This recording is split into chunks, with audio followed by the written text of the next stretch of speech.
right, let's see some gallery, folks. Yeah, let's go to gallery while Brenda's figuring this out. I got you.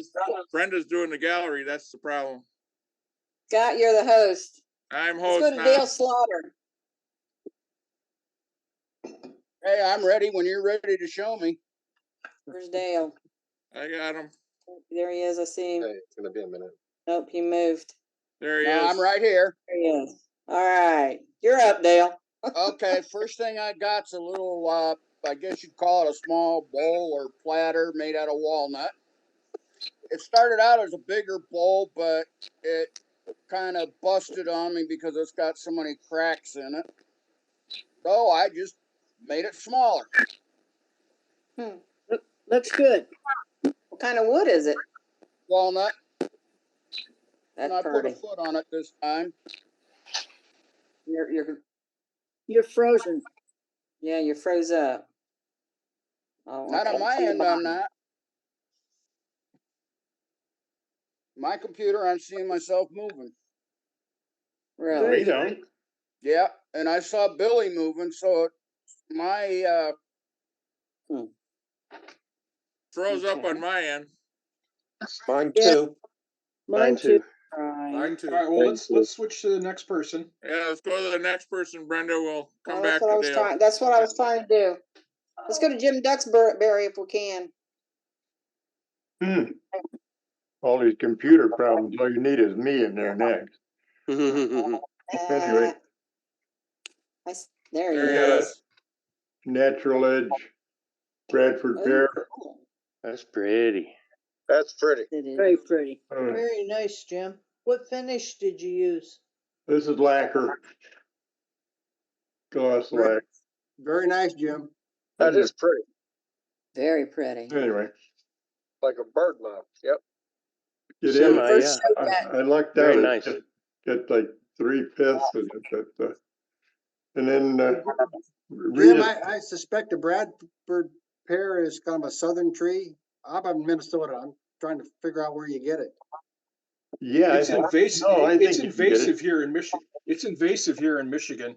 Same A lot of people here. put it. Yeah, Yeah, a lot of people Same put here. it In in. fact, they're paying you to plant something else. Carl Gary, your mic's on. Yeah, gotcha. We get it in Georgia too. Anyway, yeah, it's an invasive species, and God, they're falling down all around here. They grew like weeds. And Rita's putting Beanie to bed, so she isn't going to show this, but this is hers. Oh, nice. This is a That's maple burl. Yes. Wow. That's pretty. It could have been dyed, but she likes them this way. So anyway, That's Oh, pretty. yeah. That's the way it is. I don't blame her. I like it that way too. yeah, I do too. So Too. after Me every storm, we always get calls. You know, I got a 60-inch diameter oak tree in the backyard fell down or something, and I don't even like to see oak. So anyway, a guy called up, and after I talked to him for a while, he says, "No, it's not oak, but it's got a bunch of bumps on it." So I said, "Well, maybe we'll go over and look at that one." So it was about 30 inches in diameter and 25 feet long, and it was solid burl. And we got, I don't know how many hundred of these. In fact, it almost put me in the hospital. I was bent over a day and a half with a chainsaw. For about a week, I couldn't walk. Anyway, that's it for me tonight. That was a good getting hurt. Yeah. Wow. All right, see what Al's got. Oh, okay. One second. Hard to find. Why can't I? Oh, I see. I'm not a co-host anymore. There's you've heard of scrubbing bubbles. Now I blame Ruby because I can't look at any piece of wood at all now and throw it away. So there's one of the scrubbing bubbles. I If like commercial. No, that's cute. This is I think the last I've been making out of that peach that my neighbor gave me. I made, this is probably the last, the circle that I had the two birds on, and then the dog that I showed last week. And this here is going to be, I got some little present to say thank you. So it turned out pretty nice. Right. Slim Yeah. line. Yes, it did. And the little offset turning. I didn't carve the baseball right, but It you know, looks good. Yeah, I recognize that from one that Ruby did, I think. Oh, really? Yeah. Cool. I have to start looking into what Ruby's been doing. And since I was doing some offset turning, I made a little double twig pot. And again, it's just a little crotch, and put the live edge, and that's a pretty little thing. Yeah, that's a great idea, Al. Nice job. Yeah, that's cool. Actually, I saw it on our Facebook page, and then more birds, and here's my rabbit. Good deal. Happy Easter, everybody! Before I do forget. Happy Easter to you. That's pretty. I like him And to ears. And then a little angry goose.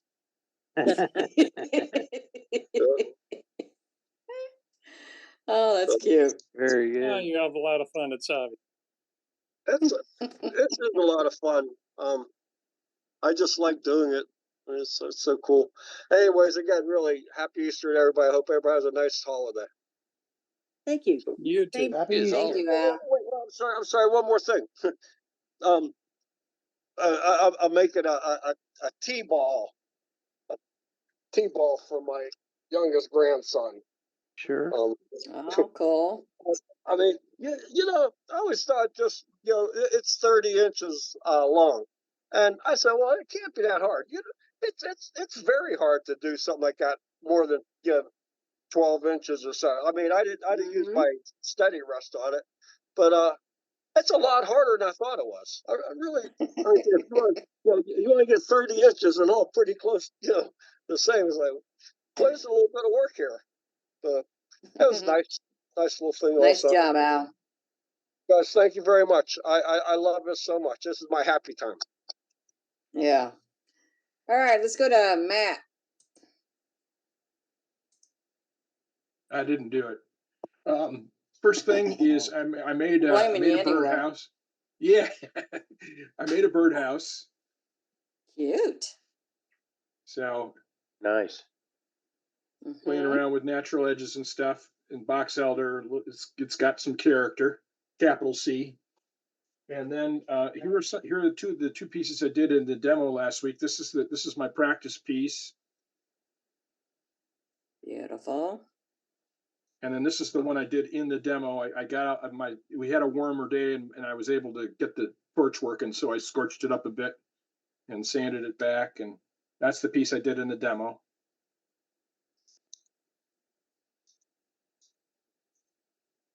Very and nice. Then I had my club president had a lady behind him lost a huge red oak. And so we went over there and spent a day cutting it up. And I took all of the pieces home, where you cut the pith out, you make bowl blanks and you cut the big square section of the pith out. So this is from that square section of the pith. This is red oak. Got a lot of character. Yeah, and it's just, like I say, it's end grain. So the grain runs like this in the tree, and the pith is like, let me see here. Yeah, pith is like right here. So it's got all kinds of things that you're not supposed to do, but this is going to be for that lady who did it. So yeah, needs another coat of finish or two, but that's all I got tonight. So that's nice, Matt. Matt, I'm saving all the pith cutouts and everything I'm doing too, and I'm just stacking them up. Not sure what I'm going to do with them, but that gives me an idea.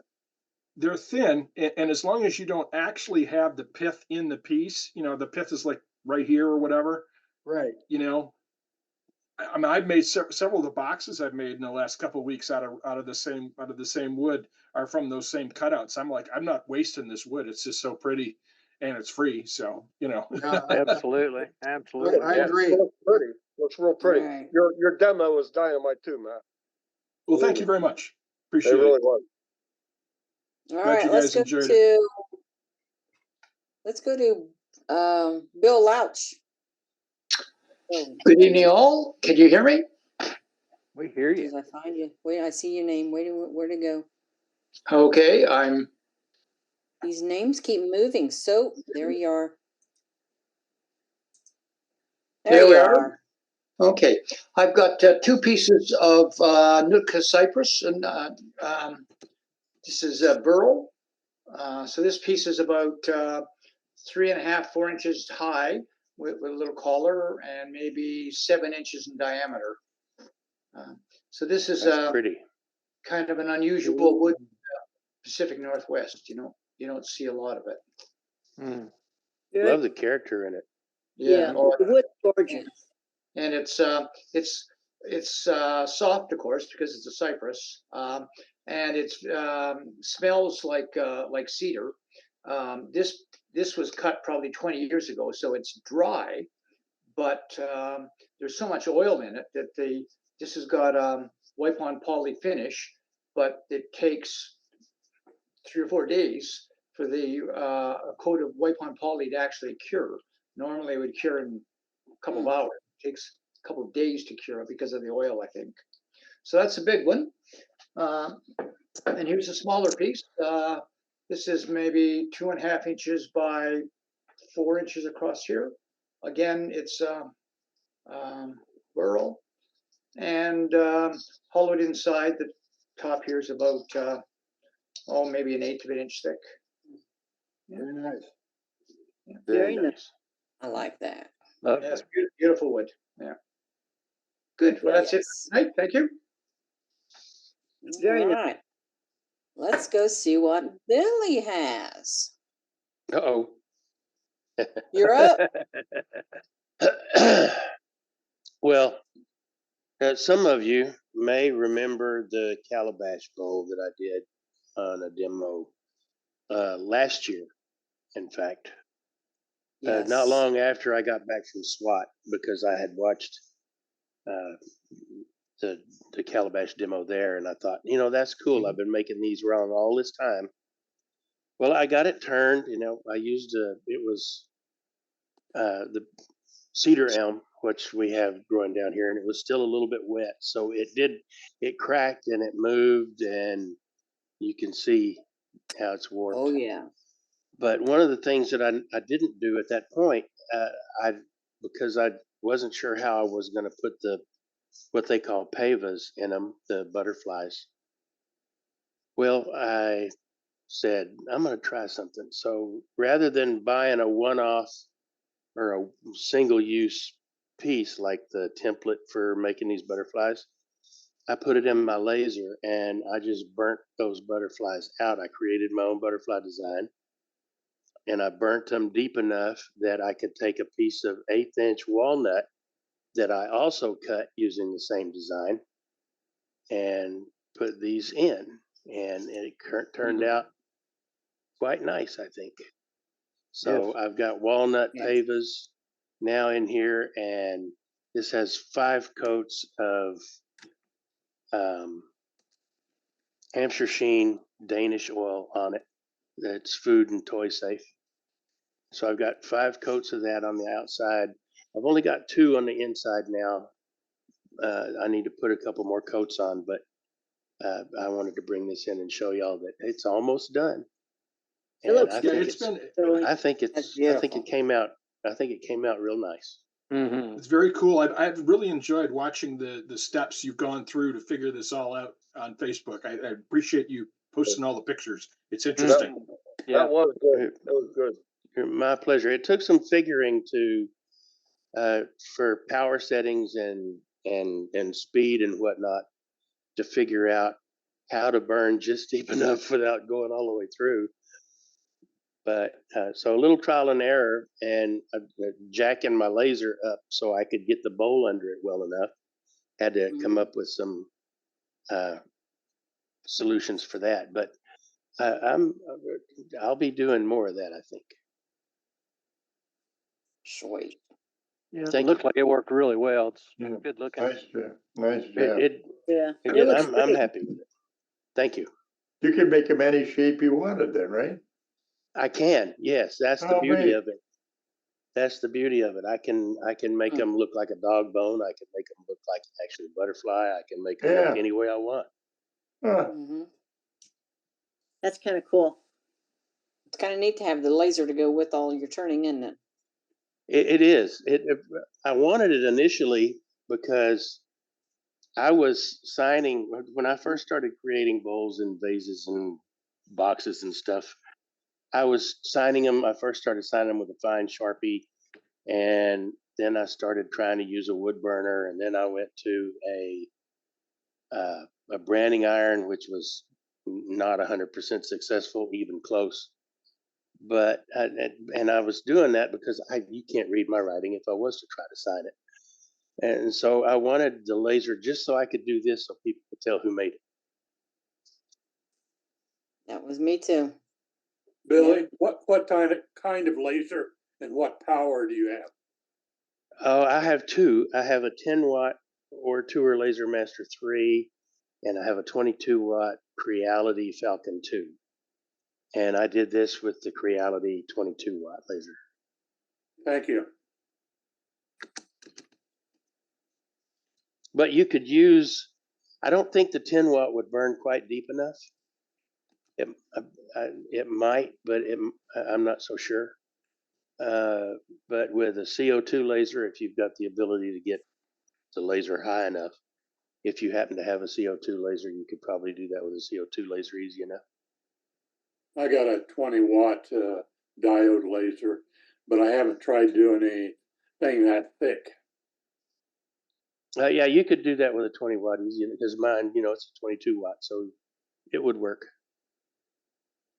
You just have to play with the settings. I burnt this. The deepest part of each of these burns is just over, it's about 3/32 of an inch, maybe a little bit more. I used 1/8 inch walnut to cut my butterflies, and they only stuck up. In some places they were almost flush, and others they only stuck up about a 1/16 of an inch or so. So, or maybe a tad more. So it sanded off really, really easy. I'll have to try that. Thank you, Billy. You're welcome. Okay. Let's go to back to David George. Let's see if we can find him. I'm here. Dave. I'm here. Dave, there he is. I'm having all kinds of computer problems. I can't even put anything into everybody. It just kind of, I don't know. I'm having computer problems. Yeah, you know what? Everybody is complaining about that. Bob Grinstead is saying that, and Sheila is saying that. Yeah. That they can only write to so many people. They can't get to everybody in chat. That's where I'm I've at got too. the same problem. Yeah, it's Yeah. crazy. When I was logging into Zoom, Zoom kept crashing as soon as I logged in, and then it asked, "Do you want to send this to Zoom?" And it happened twice on me. So Okay. Zoom's having issues. Yeah. Well, anyway, I have a few things to show. We've had about 3 days of winter storms up here in Minnesota. And Scott, you may have had that over in Wisconsin. But, Yeah, we did. Did you? Yeah. Well, before the storm hit, I had my garage workshop. I pulled in 2 vehicles, the golf cart, the snow blower, all my tools, and I had about a 4-foot by 6-foot area in my lathe to work on, and I couldn't even get to half my wood. So I figured, okay, what can I do for 3 days? So I figured I'm making refrigerator magnets. So here's what I did. I made refrigerator magnets here out of whatever wood I could get my hands on. And so, this one over here is a mahogany. And this one here is maple, pine, juniper, or eastern red cedar, whatever you want to call it. And this here is pine also. But anyway, it was, you know, it's the most simplistic turning that I could do, but it kept me busy. And wife Trish, she does the laser engraving type stuff, and because that's beyond, light burn is beyond me at this point in time. So, but and all I'm doing is, let me see if I can get this without dropping everything. Basically, it's just whatever wood I had around, and then I use the rare earth magnets in the back, and I use 5-minute epoxy to fix them, and they work pretty slick actually. And I just have one of these of polymerized tung oil, but I just need to finish them up. But you know, it doesn't take a lot of time, and there's not a lot of expense. And the most expensive thing here is the rare earth magnets. But they're good gifts. And you know, if nothing else, if you go to the craft show, you can sell them from anywhere. I suspect from $5 to $12. Depends on what market you're in. But that's what I was doing the last days of the storm. Excellent. Thank you. They look great. Appreciate it. Thanks, Dave. You're welcome. Okay, let's go to Wayne. Did Dave freeze up for anybody but me? Yes. No. Yes. Yeah, he did. froze Yeah, up. he froze. He's Okay, frozen. but we Yeah, could, he's we, still frozen. all right, So- but we could see what he was talking about, so that's all Yeah. good. Yeah. Okay. Mhm. Yeah, I like that one magnet on the right over there. All right. The second one to The the other right. one, I like the one with the, yeah, I like the one with the shamrock on it too. Yeah. Yeah. Thank you very much. Appreciate that. Say, Nope. no, what happened? Who are you looking for? Trying to get to Brenda? Wayne. I don't even see Wayne on the list. That's Huh? Craig, not Wayne. Wayne's on the Oh, there I am. There he There's is. Wayne. There we Okay. go. All right, Wayne. Just a couple of pieces to show the huge difference you get in woods, if you like. This is a piece of ash, around about 12 inches diameter, just a nice plain platter with some very nice grain in there, but the color is very, very light. Whereas this piece that I turned this evening is a piece of ash. Wow. Oh, wow. Where the color is totally different. This would be classed probably as olive ash. Olive ash, yeah. Yeah, Look, it looks from like the a moose. It's You gorgeous. see the moose right there? Yep. Looking right Yeah. at you. I see it. There you go. Yeah, see There that? you Oh go. my goodness. This Nice tends to moose be- there, Wayne. I tell you, you can also see a bully dog there. Okay. E.T.'s up there. I see E.T.'s phone home. I Yeah, think I yes, need more indeed. wine. E.T. up there? I love This those te- kind of pieces.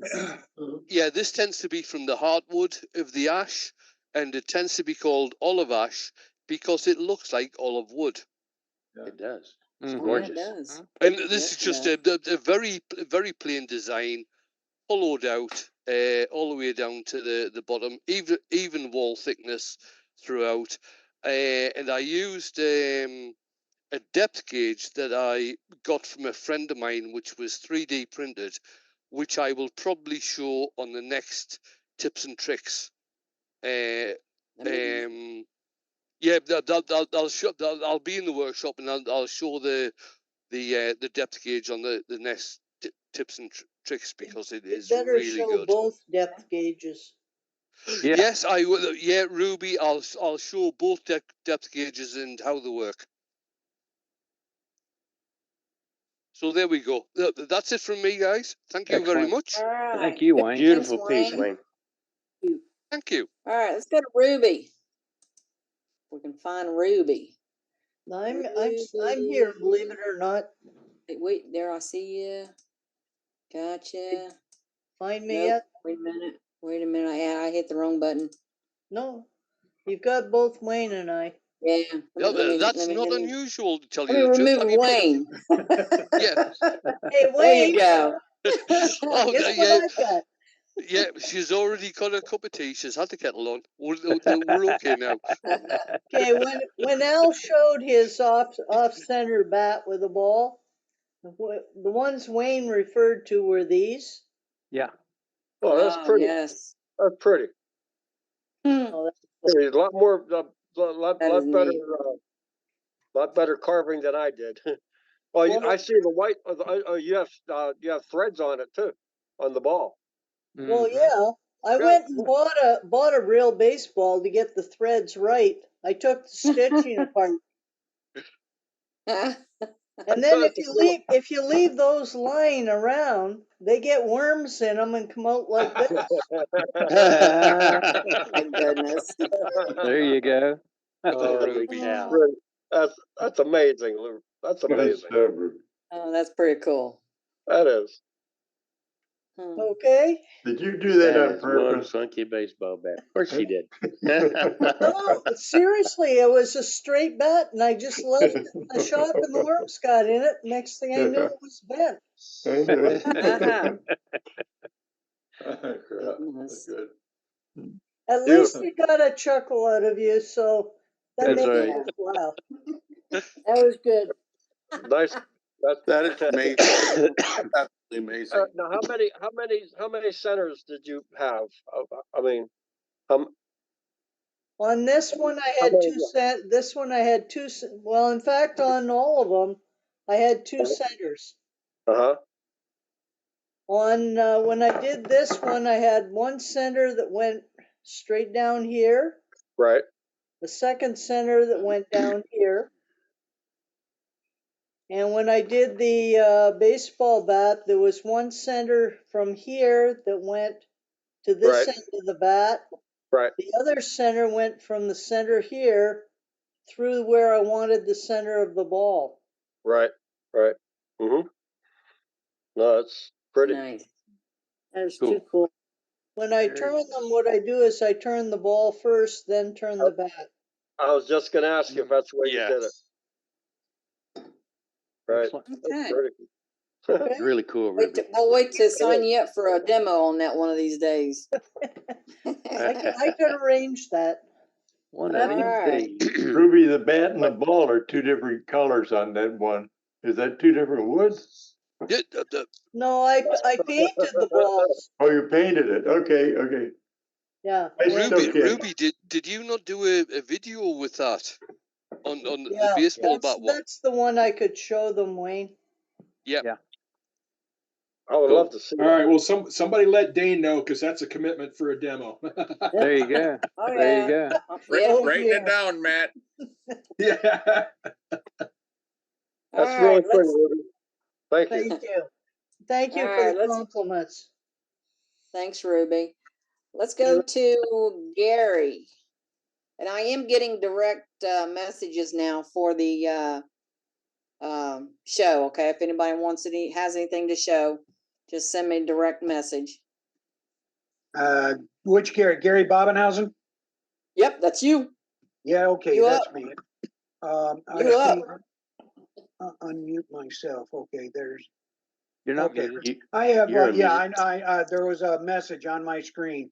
Okay, I have just been playing out in the garage, out in the shop, and I've never made any of these little itty bitty lanterns that are Christmas tree ornaments that have lights in them, and just thought I'd have some fun playing around with them. This is mahogany.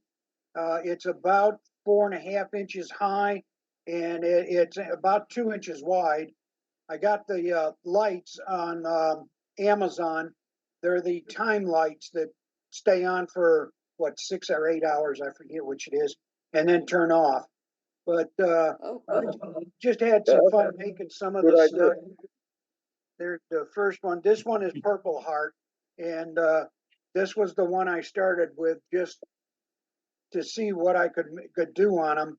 And you can't see the purple very well, but boy, it Yeah, I sure can is. see it. Oh, okay, Yep. good. I'm glad See it? you. It's really pretty. Okay, That's right. It's a good idea. Yeah, yes, nice. it came out just really great with the Purple Heart. Very And nice. then I made Nice. this I one.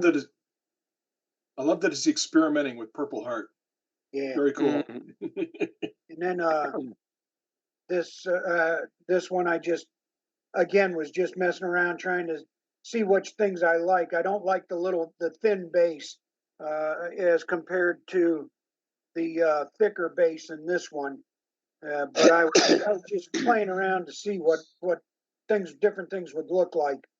How do you have that light mounted inside there? It's, pushed in from the bottom, and it was a terrible, effort to get it to just push in. It's bigger than 1 3/8, but it's smaller than 1 1/2. And nobody that I can find makes a 1 7/16 drill. Right. You know, so So you actually it, have to turn it out then. yeah, So- that's exactly what I did. I've got a box scraper, and did the first one I screwed up, made it bigger than 1 1/2. But as I got better and learning more, like I say, this one, you just push it in, and boy, it's a press fit, and it is not coming out unless you really work at getting it to come out. But That's pretty. So, That's nice idea. Gary, is that all hollowed out from the bottom as well? no. The holes are drilled. You start out Yeah. with a square block of wood, and it has to be square, and you have to have the exact center of the board. Otherwise, these pieces, these areas of the wood will not be the same size. Right. Right. And not only that, but you have to have the exact centers when you mount this between centers. So it all comes out real symmetrical.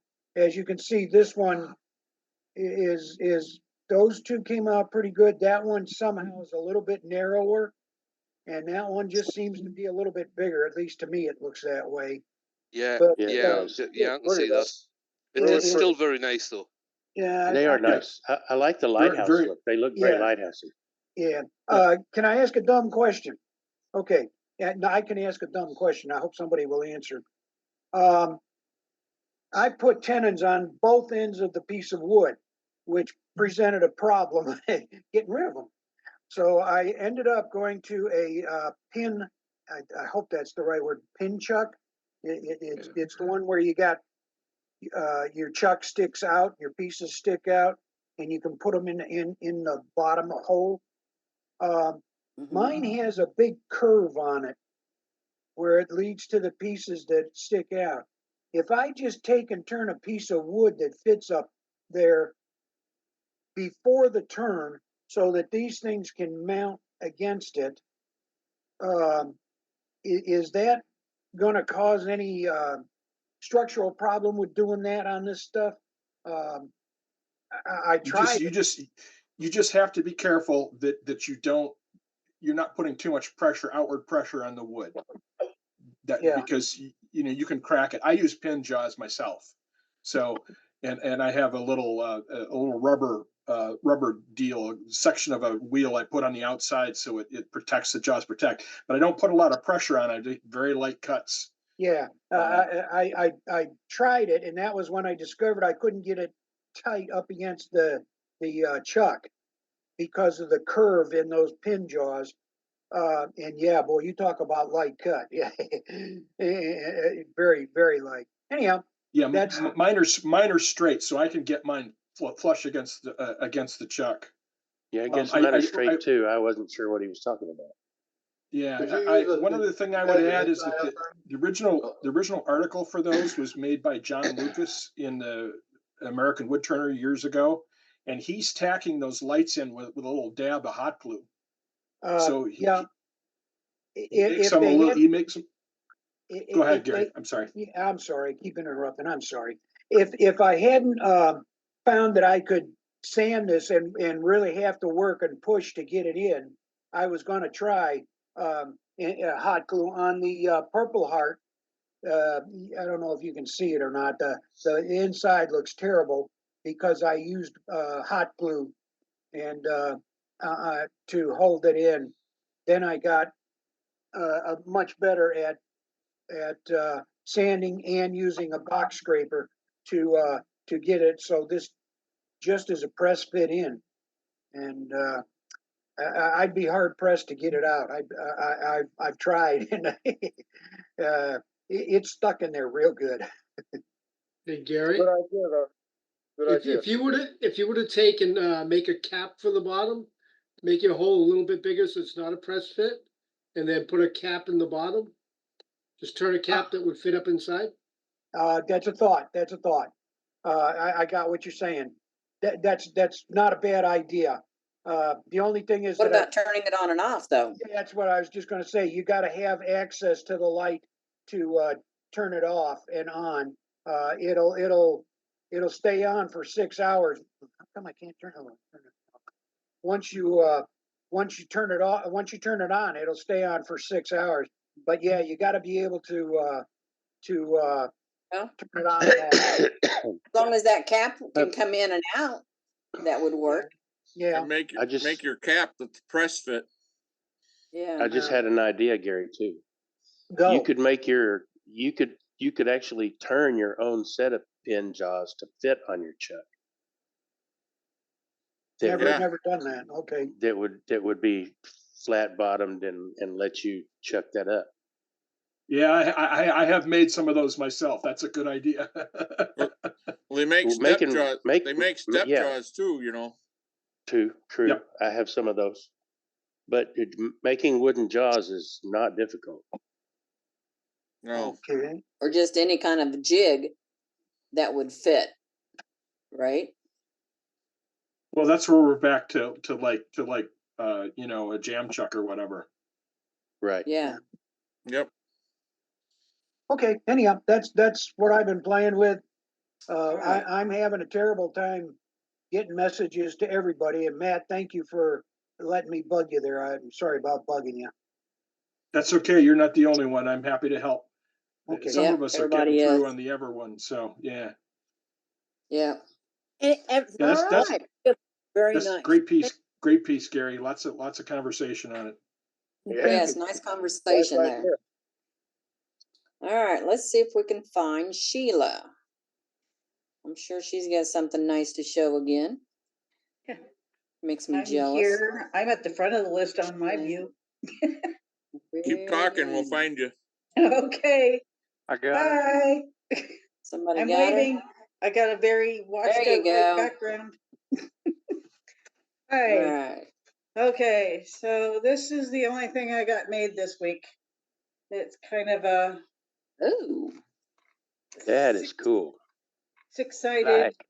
Wow. I actually tried to do the bottom nicely too this time for a change.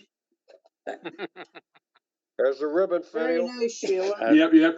Good to see a ribbon I finial. love that bowl. And that I like how the ribbon finial is stuffed. Yes. Yeah, that looks That's real cool. pretty. Real pretty. Is that a turned piece in there, Sheila? Yep, Okay. That's Yeah, a- this- I like that. That's I a cool didn't- idea. glue that in. Just Wow. Well, how did you make the I bowl? really like that. thank you. How did I make what? Sorry. How did you make the bowl? It was just turned around, but then I tried to do it like putting it between centers, like on the points, and then turning it, but I couldn't keep it on there. So I ended up carving them out kind of with a angle grinder with a flap disc on it. Wow. Hey. Wow. Nice Yeah, job. that's That a had great been a lot job. of work. They're not quite even. Very Yeah, nice. yeah, but it's still that's really nice. That's really Impressive. What's the top made out of? The top piece is a chunk of ash and the bottom is oak. Oh, it's beautiful. No one would know. Yeah, I didn't paint the inside of it, but No, it's pretty. Just the Very way it nice. is. I did make a Very oak. I did make an oak lid that I decided I didn't like with it. And the oak was it was a different piece of chunk of wood, but it was still oak, but it just, the colors didn't go together at all, and it just looked like it was a mistake. That happens. That's So that's a pick pretty another wood and then paint it. Nice. It looks This is great. nice color. Nice save. Very Good nice. work. Thank Yeah, you. really. All right, let's go to John. John, what you got? Yeah, I can see the top of your head. there Oh, we go. there he is. Later. What you got? Well, one of the clubs I'm in has a lottery, and a bunch of wood was on the table, and the last piece was a horrible looking thing that just didn't have any color at all, and I had to get it. So here's what I made out of it. It was a piece of cedar. Mm. Oh, beautiful. Ready? Just love the grain. Oh yeah. That's Very cool. nice. Very nice grain and nice color. I Yep. used Mhm. 3408 on it as a finish, and I made a big mistake, so I'm not real happy with the finish. Why? I didn't raise the grain on the cedar before I put the 3408 on it. The grain raised terribly on the thing, and I had to sand it. And then when I put the second coat of 3408 on it, it was rippled and it just was not even. So I'm Mm. struggling with that. But anyway, this one It I looked have. good. From here, it Well, looks nice. Yeah, it yeah. looks Looks good nice. on the If video, that but was when you're up there looking at it, it's if that Okay. was the last piece, if that was the last piece that Well, was on the table, I'd like to know what the other pieces were. If that was the yeah, last piece left, nice. That is gorgeous. really pretty. there you go. That is really That's it. pretty. Very nice. You done that piece justice. Thank you, John. Thank you. All right, let's see if we can find Craig. Hello, I'm here. Can you There, find me? I got him. You caught me thanks. by mistake earlier. Yep, yeah, I know, right? Hey, Jumped in I there got on a us. I got a couple things. Talking about mistakes and everything. When I was making this, one of the screws broke off from my faceplate, so I had to take the chisel and chisel around it so I could get the screw out of there. Problem is, I didn't think about when I had it down on the table and I was chiseling down, I ended up breaking it right here. Oh, Oh, But no. the beautiful thing was when I put it back together, I mean, I have to really look, and I know where the seam is, and I can't hardly find it.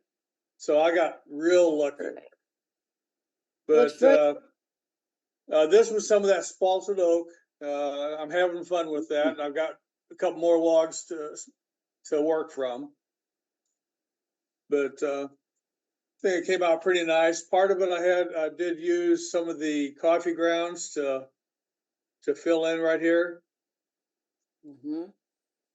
And like I always do, I do something on the bottom. And I finally figured out because when I started signing these, I was using ink. Problem was that some of the items you use on it dissolve the ink. So I'm wood burning now. Nice job. Thank you. This is, it looks a lot shinier there than it does in real life. My first experiment with Danish oil.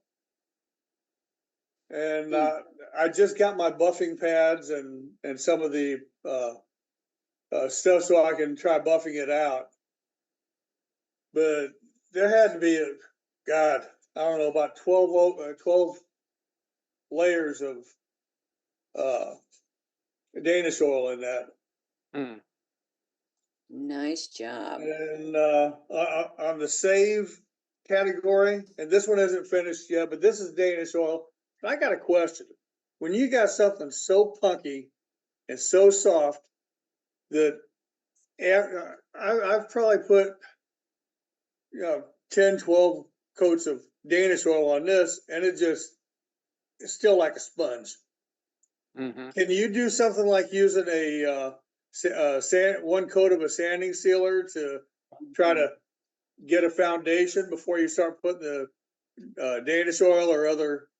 Oh, absolutely. Not one coat. What I usually do, Craig, when I have something that's that punky, is I will saturate it with like a 1 pound cut of shellac, thinned shellac.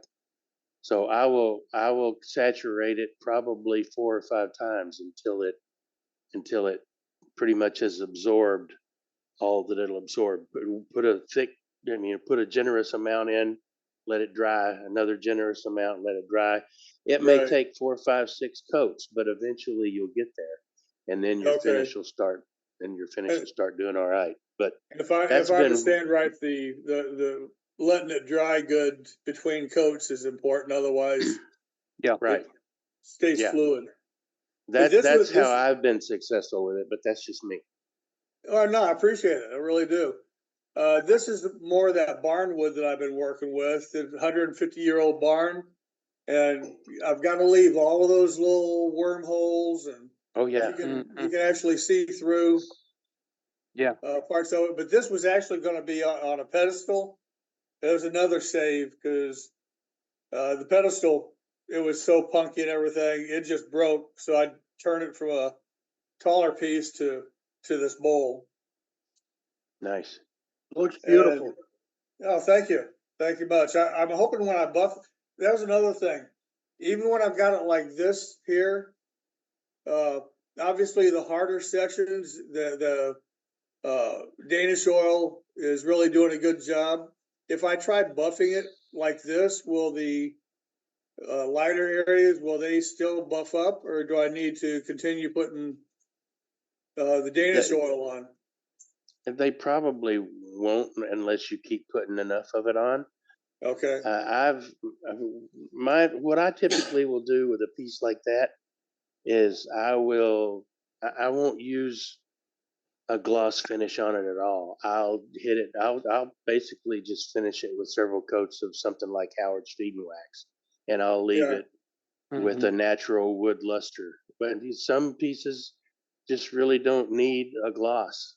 I think they look better in a more natural state. Okay. Again, that's just me. Right. I mean, it's whoever has it, it's what made them like it anyway. But this is the piece that I'm really, it's except for the center here that was the heartwood.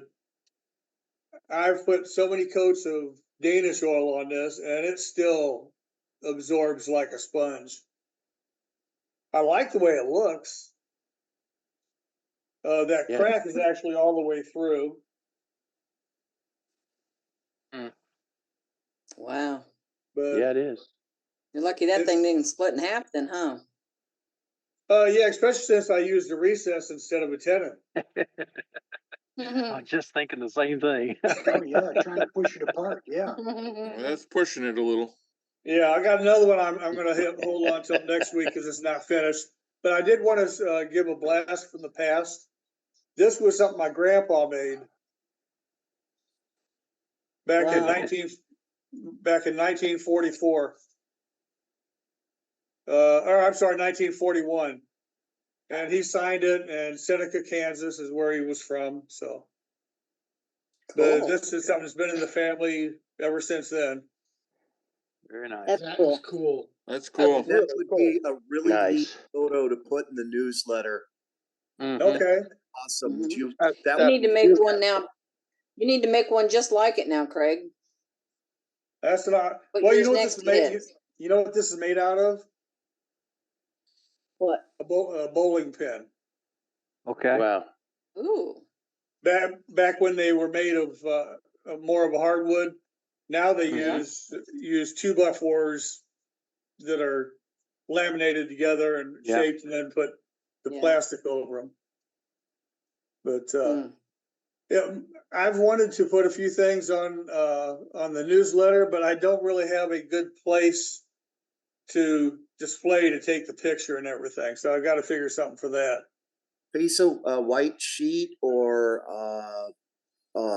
very plain fabric background, would work fine.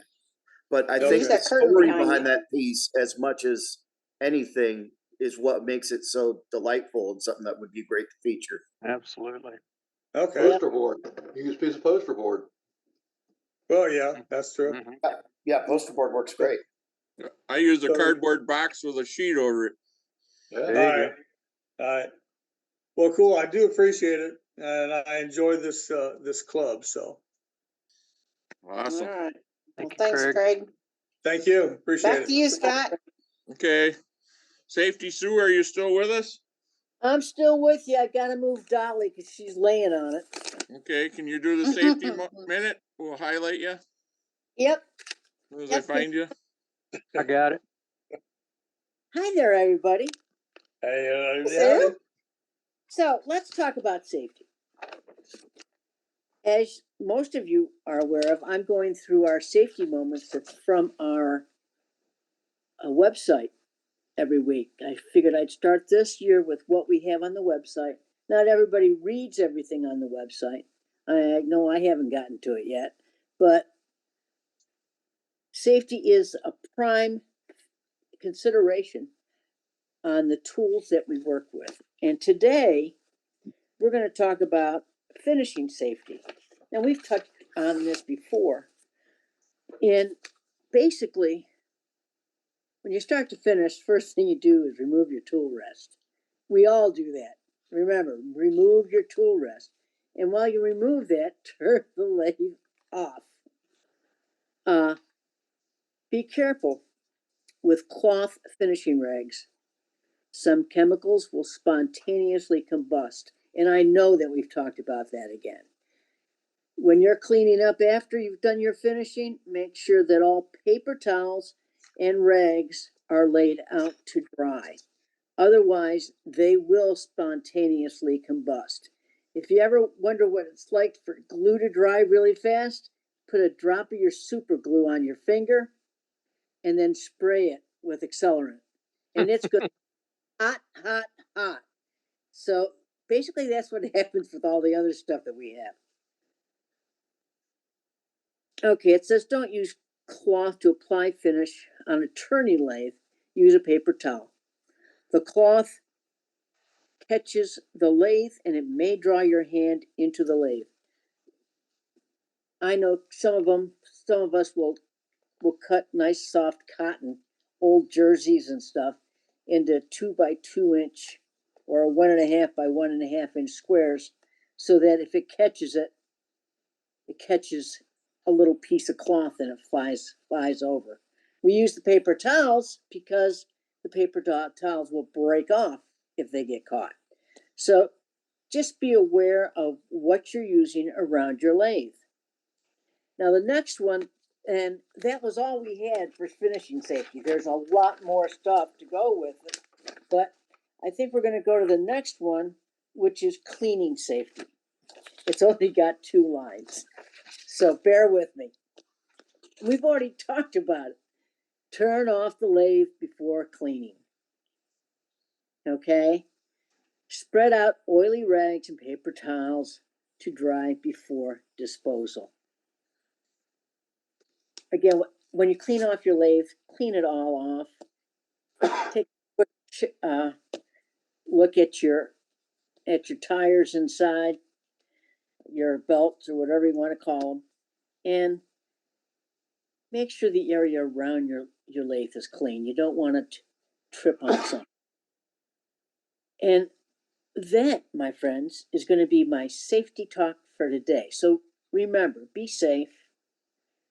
Don't touch anything other than your tool against the tool rest while the lathe is turning. Please be careful. I'd love to see you next week. Take care. God bless you. Sue. Thank you, Sue. Thanks, Sue. You're welcome. Now we're going to go to Doug Miller. He's going to do our demo for tonight. Hopefully he's ready. We are. I am. I am. Hey, it's good to see everybody. Just real quick, I was like everybody else. I couldn't click a chat to everyone. But I did do one of these. It's a basic little box, really, but it's to hold one of these. A little bottle of essential oil. It goes down in there. Cap goes on there.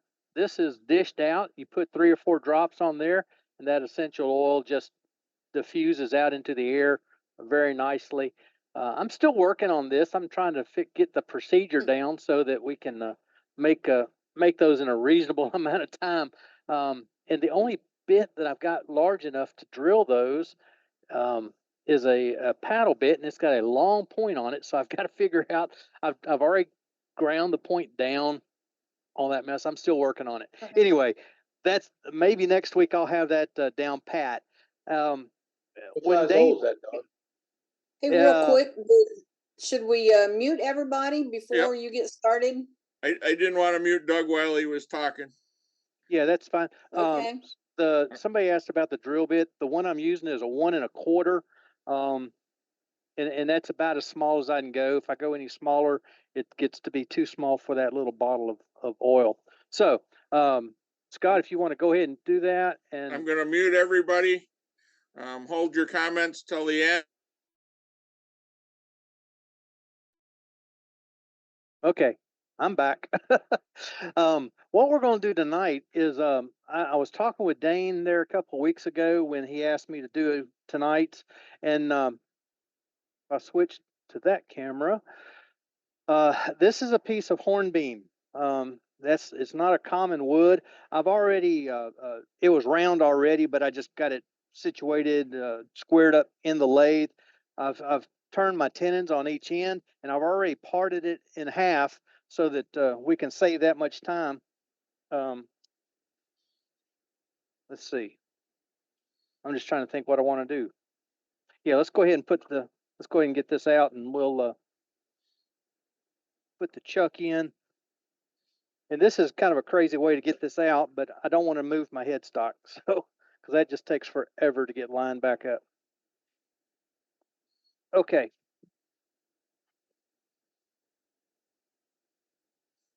I like to twist it on by hand so that I don't take the chance on getting it cross-threaded.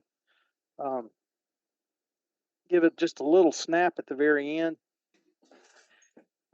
This is not your normal little box. We're going to look at a couple of things similar to what a couple folks have already showed us this week. So we'll get to that here in just a moment. I've locked my indexing so that I can use one hand and tighten that up while I was pushing in on it. So we're square in the chuck. Everything's good to go. And I want to square off this face and get this little dimple off the center. I'm going to come back to my end view here up close. I've got a little, not a dimple, but a nib right there. I want to get rid of that so that I can come back in here and work on this. I've got a line. Well, yeah, I've sort of got a tenon on what will be the lid for this box. We'll worry about that in a minute. Right now, I just want to get this off of here so that I can, got to unlock that, and we'll turn it on. Yay! And I'm going in forward. Came out here earlier. Excuse me, I got to drop my face shield here. Came out here earlier and was doing some work on something and got the lathe running. Couldn't understand why my tool was just simply bouncing off my wood. It was in reverse, of all things. Okay. Glad I've never done that. Yeah, exactly. Yeah. We get in too big a hurry sometimes, I think. Now, before I do my shaping of all of this, I want to take my little compass here, and I'm going to put the point right in the dead center. And I'm going to do this little circle. And that's all fine and good. That doesn't do a whole lot for us. But then, if I take that and if I put my center point of my compass on that line, I can come around here and make a mark right there. And I can come over on this side and I can make a mark right there. Then I can use those marks to come over here do the same thing. I should come out even, and we've seen this. What it should do is I should come out with 6.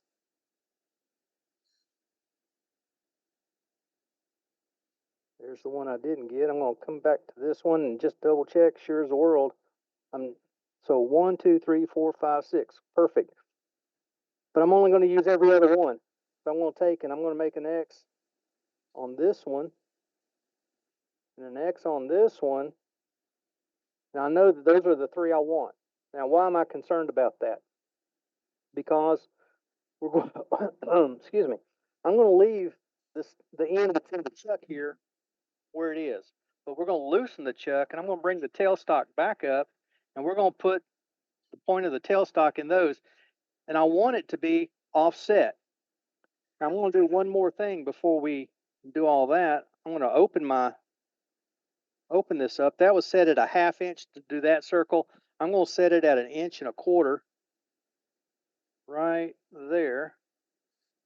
I think that'll work. There we go. I'm just going to make another circle. And as Billy likes to say, and why were you going to do that, Billy? Why are you doing that, Doug? That's going to be my line that I'm going to turn to. I want it even. Let's see. Let's get that out of the way. Get that tool off the bed. Bring my tailstock up. Get my, lock that back down. Now that it's loose, I can come in here, bring my live center up. I'm going to put it right. I said I was. Got to loosen that just a hair more. Now, we're going to end up making 3 sides on this box. We'll turn 3 sides.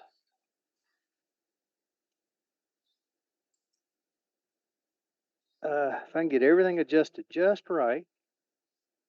Now, my only problem is, and I just realized what I did, I didn't make my tenon long enough, so I'm not holding on to anything back there. So we're going to have to back up just a little bit and fix that situation. But that's not even a problem. Not even a problem.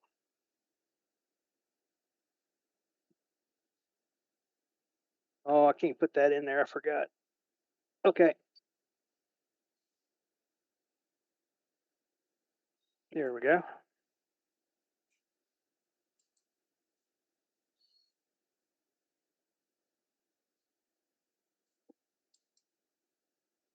This will become real easy once we get everything situated and holding my tongue just right.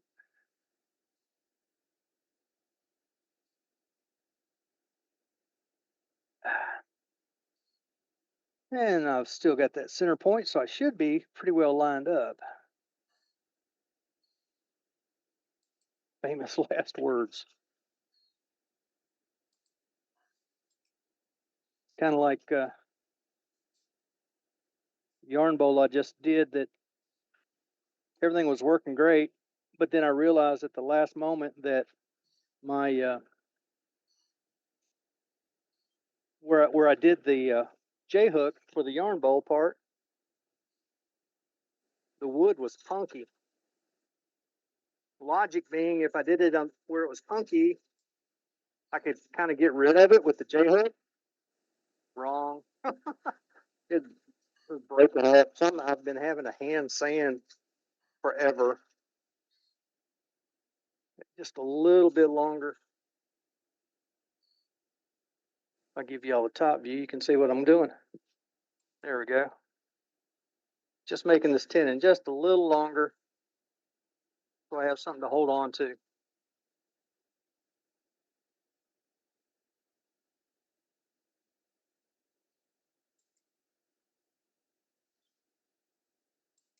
I'm going to bring my 1/2 inch skew up. This is the only time I use a skew on side grain like this, but I'm just to clean this tenon up.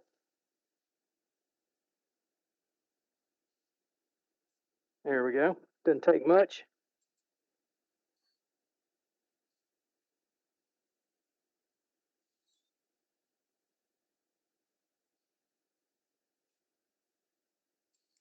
All right, get my pliers again.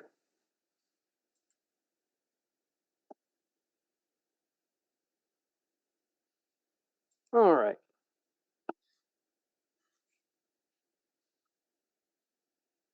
Three-sided box, but it's not going to be totally three-sided. I'm not going to go all the way to the very end with the three sides. I want a flat facet with a round bottom, and I'll have a round lid for it as well when we get to that point. Okay.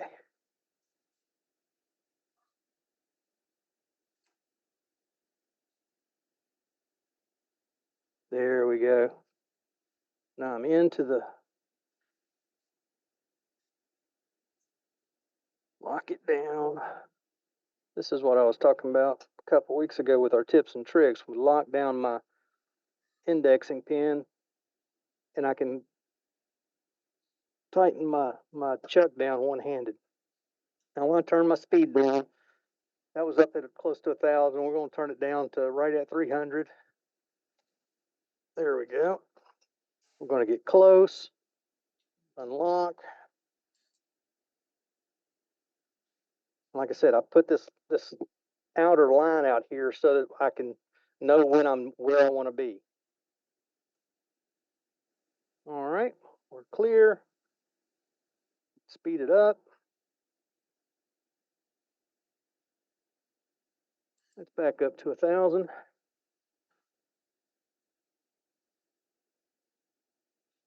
And I think you can see there's a ghost line right here. Can y'all see that? Brenda or Scott? Yep. Yeah. Okay. I'm going to make that my reference line at the back. I don't want to go to the left of it, and I don't want to go beyond my reference line that I put on the front end. There is a ghost line there. I could just watch that, but that ghost line will change a little bit. Just light cuts because it's so easy to go past where I want to be.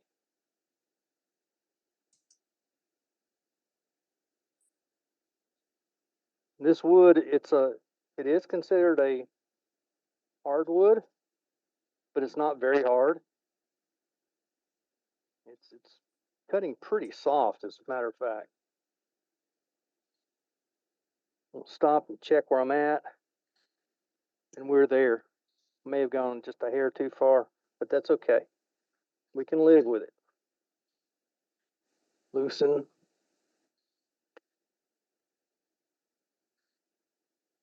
Loosen that just a touch. Go to the next one. Add a little more. There we go.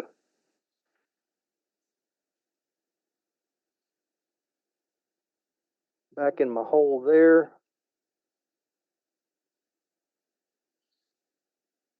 Tighten my chuck.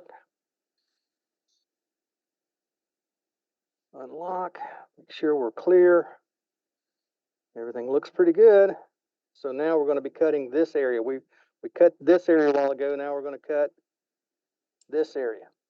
Just kind of going around the horn here. Again, light cuts. Because we don't want to, one, we don't want to go too far, but we don't want to throw the wood out of the chuck and have to realign everything and all of that. I've got my handle down real low, so I'm making a nice slicing cut. The best idea is to sand as you go. Otherwise, you're probably going to be hand sanding. A lot of you guys have done this before. It's nothing new. We've talked about it a couple of times on. I'm not sure. I think Billy, I think you and I had a discussion on Facebook about some of yours, maybe. I think so, yeah. Yeah. We were doing them at the same time, I believe. But anyway, it's just kind of fun. It's different. It's something we don't do all that often. Okay, make sure. And you can kind of tell the spot where you've had your tailstock because it'll make a little hole in there that none of the others have, none of the other guide marks have. Okay. Here we go.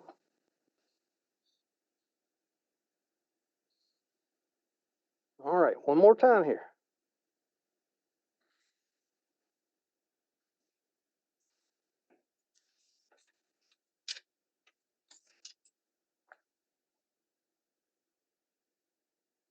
I'm watching the ghost line on the back side to see that I've got a straight line from the back ghost line to the front ghost line. We'll double check. See, I may have that already. By golly, I believe I do. Can you change camera to the tail end for a moment, Doug? I can do it. I can do it. There you go. Tailstock's kind of in the way, but you can already see the facets without any problem. I am done with that portion. Get my tailstock out of the way. And I'm going to take my live center out, because if I don't, I'm one of those people, if I don't take it out, I will have a hole in my elbow. Doug, somebody wanted to know where you got that compass from that you laid out your marks on the end.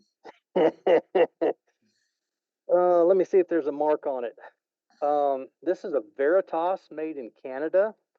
So wherever they are available at, that's where you can find them. Be Lee Valley. That sounds probably where it came from. Thanks, Doug. Yeah, no problem. Okay, now this is funny because I had to make my chuck or my tenon longer so I could grab hold of it. Now it's really too long, but we're going to let it be okay. Going to let it be okay.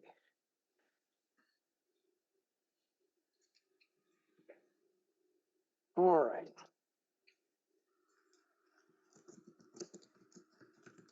And we're out of center just a little bit. See if we can get that a little better. I like that compass. It for this kind of stuff, it works very nicely. The only problem I have with it is you can see it's fairly short. I can do a 6.5 inch radius maximum. So 12, 13 inches is all I can do. That's still not square. No. So I mean, it's a little bit limiting, but at the same time, it works. It just works very, very well. In fact, let's do it this way. If I get that out of my way, bring my tailstock back up, because I do have a center hole. I can find my center real easy if I just use it.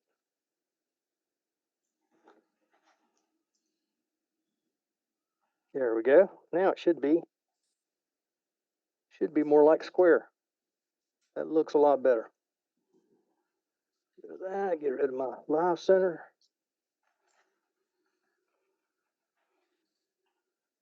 And one of the nice things about this group, and Al hits on it almost every week, we see new things, and this is a great place to experiment and get help from other folks. All right, yeah, that's running much truer. So let's come out, say, to here for our opening on this little box. It's not going to be a big box.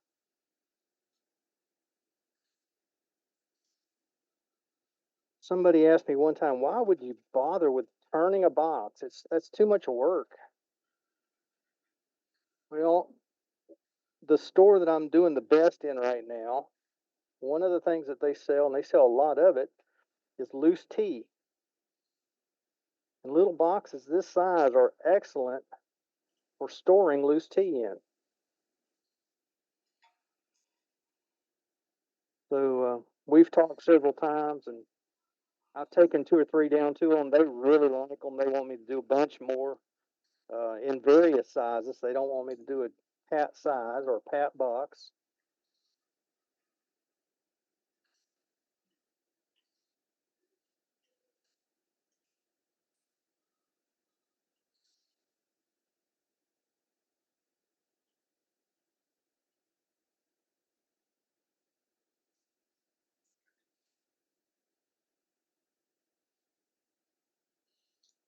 Doug, you have a question. What was the point of the outside line as you cut it away when you did the sides?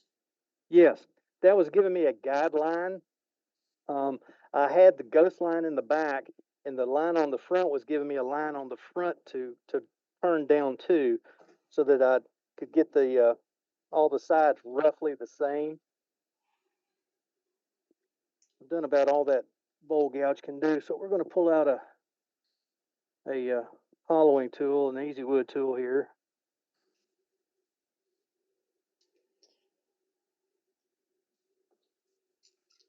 I'm not going to do tons. We've all seen sanding and whatnot. I'm not going to do much sanding either for you all, but I did want to show you the procedure of making this little box. And we are close. I could go down a little deeper. Also got a nub right in the center. But there's one of the things that I say fairly often in doing demos is we don't have to get in a big rush. We've got plenty of time. This is down in Texas. Brent. This is a hobby that we do. We do it for fun, for the most part. I'm working at turning my hobby into just a little bit of a business. I don't think I'll ever make a lot of money at it, but I can make just enough to keep me in finishes and sandpaper and the like. That's what I'm after. I'm like many of you all, my wood primarily is free. I listen for chainsaws in the neighborhood.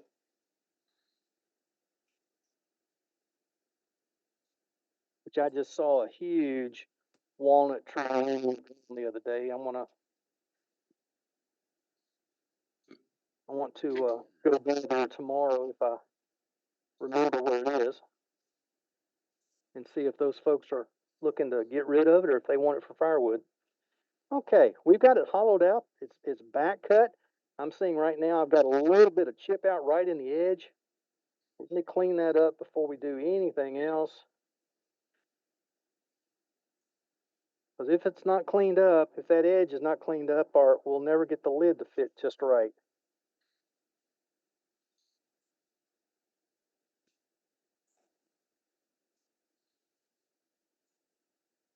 A little shear scrape to make sure. Oh yeah.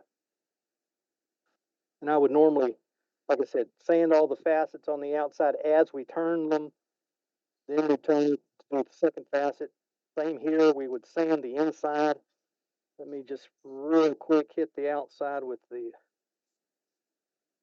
sandpaper just by hand, just to make sure don't have something silly going on. Sandpaper got out of order. There we go.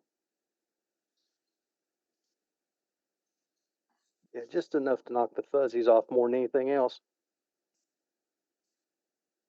Okay, now, what I tend to do is at this point, I will come back. We've got the inside done. This lip is done. I want to come back to the outside on this back end, and we're going to shape it up just a little bit. There's no point in leaving the bottom end just because it's going to be round. Doesn't mean it needs to be ugly. So let me bring you back here. again with my bowl gouge. Now, let me show you real quick while we got you there.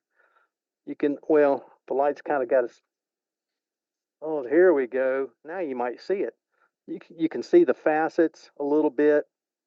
This part is still round down here, and I want to round it over toward the bottom.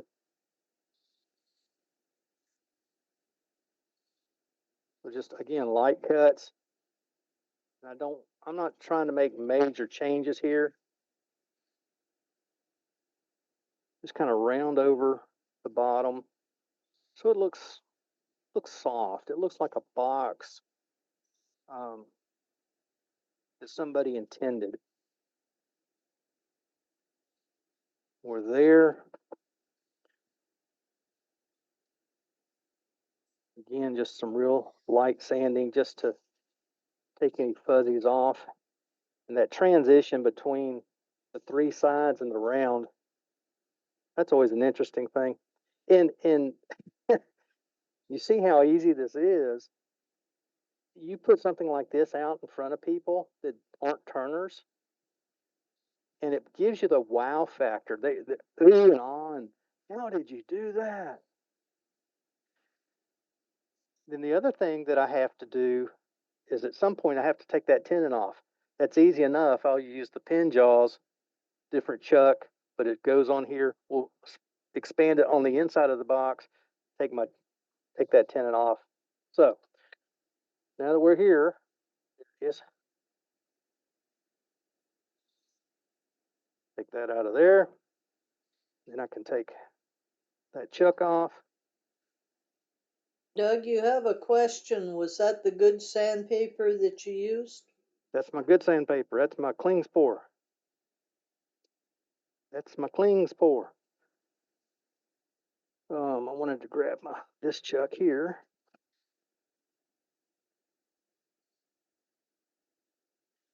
Now, then I use that key. I can open that up. We'll take this tenon off. And again, some of y'all are thinking, how does he know how tight to tighten that up? You tighten it up till just before it breaks. And that's the best as I can tell you. That's the best I can tell you. Yeah, right. It's a tough one. It's a tough one. And the only way to learn is. it is to practice it. You just do it. You break some pieces, and then you figure it out. Yeah, you just tighten it up until you hear like a nice little pop. Sometimes, but that's usually about a split second too late. Then I'm going to turn this, as I'm taking this off, I'm going to cut back. Well, I just knocked it off. Didn't have it tight enough. I'm going to cut it back toward the headstock so that I don't pull it off. You could use the tailstock until the very end. I could. I almost feel like I'm trying to pop it there. Let's do that. Ruby, you're just too logical. Sorry. Oh well, it's true though. It's true. I think I've got something in here. I still am waiting for somebody to 3D print. Oh, I did. Had some shavings in there. I'm waiting for somebody to print some of those green weenies. Working on it, Doug. I got a guy working on it. Good.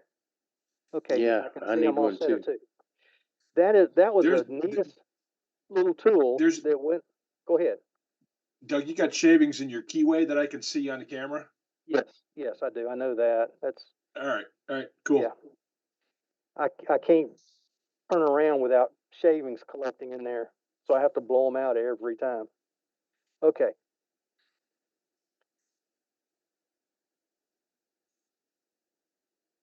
That's where I'm going to quit right there.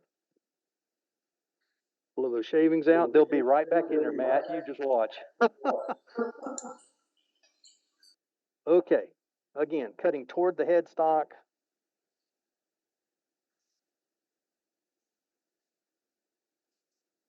Yeah, I'm in forward. Why am I? Isn't that strange? It is not wanting to cut toward the headstock. Different gouge. Must have lost the edge in that section.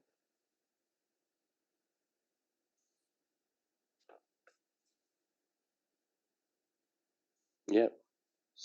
An almost sharp tool will almost cut. You're exactly right.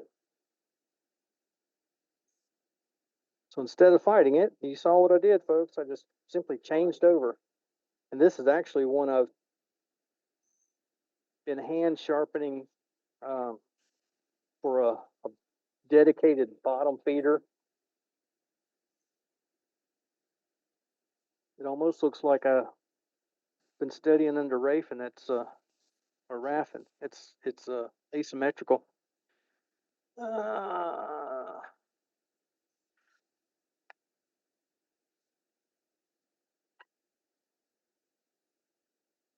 Go back to my Thompson gouge.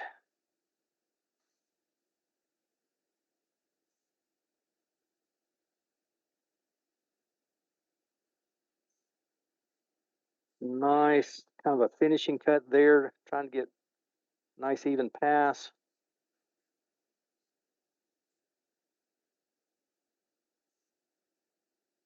You guys who watch Phil Anderson, you've seen this take place a lot of times.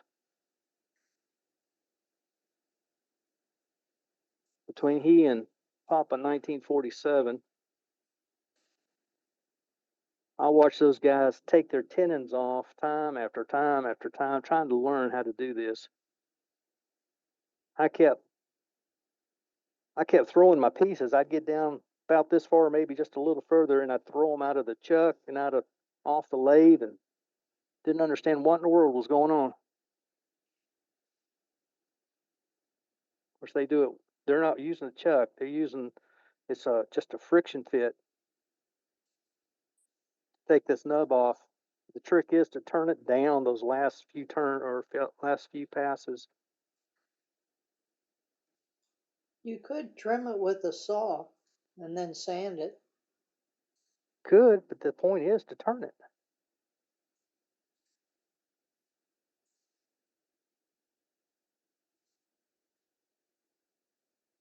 Got the bevel on the bottom of the box. Left finger's on the stop button. And as soon as that nub stops, I hit the stop button.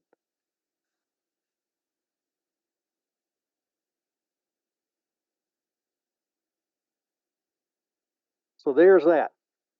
Now, because I do have it in the chuck. Very nice. Got it in the chuck.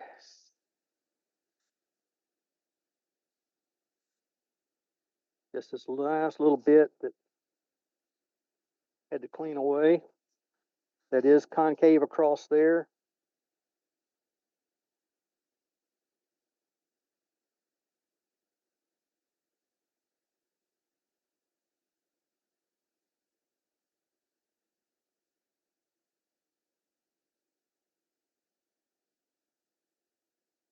Now, all we're left to do is a lid. A box is not a box till it's got a lid, right? So let's do a lid. So normally, you've seen me before, I usually wash that out with alcohol, make sure the pores are clear. Then we'll use a sanding silver, abrasive paste, and wax, usually. Because it being three-sided like it is, I will, it's off just a little bit. But even that's okay. Because it's three-sided, I will put a spray finish on it. Just because. A little easier that way.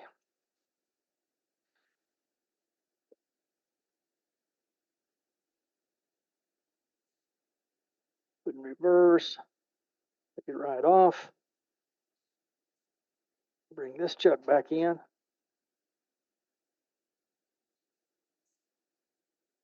All right, I want to There it is. Get myself a little measurement here.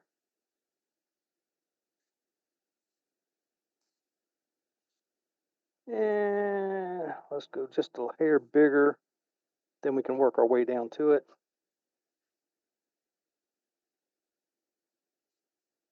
Got that my tenon on there, that's okay. Nice and small. Lock my, not really a spindle lock, it's an indexing pin. But for what I'm doing, it holds securely enough. There we go. And that will be our size for our pin to go inside the box. So I can get my, put it back forward. That always helps. Get a little speed on there so we can make nice clean cuts.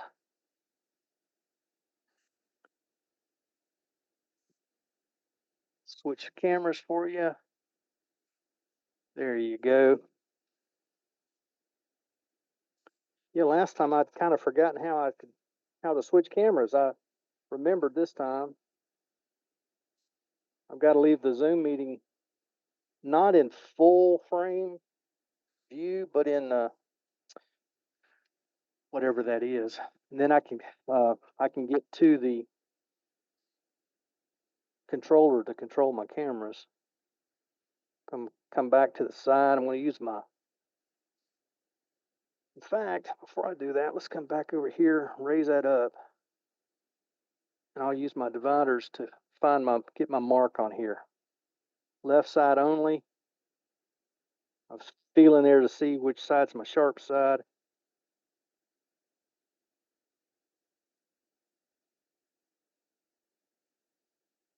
There we go. Y'all probably can't see that line. Now you can. I'm going to go down to that line. But I've got to turn my... There we go.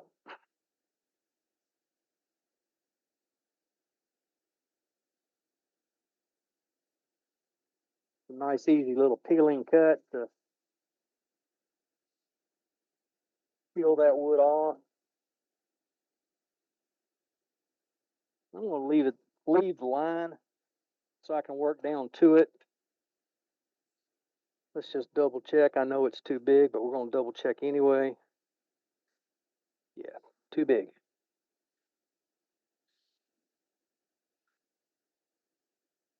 I'll keep using my skew just to gently shave that down just a little more.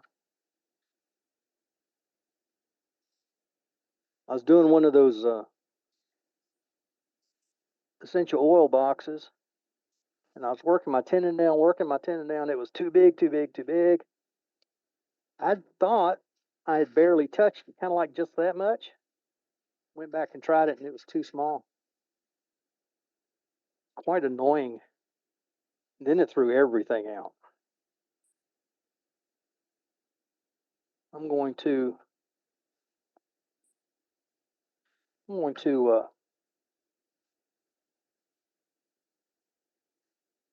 put a bit of a bevel on that front edge to get it to go in. Yeah, we're right there starting to go in. That means I can come back and clean up the back side of this tenon. And I've got an idea how far I can go down to. And put a new chamfer on here. I said bevel a while ago. It's a chamfer, isn't it? I know what they're called, really, I do. Aha. And that just fits. Not loose, but it's not tight either. And I really don't need it tight for this. Okay, now that we've done that, I'm going to come back in here and just clean this face up.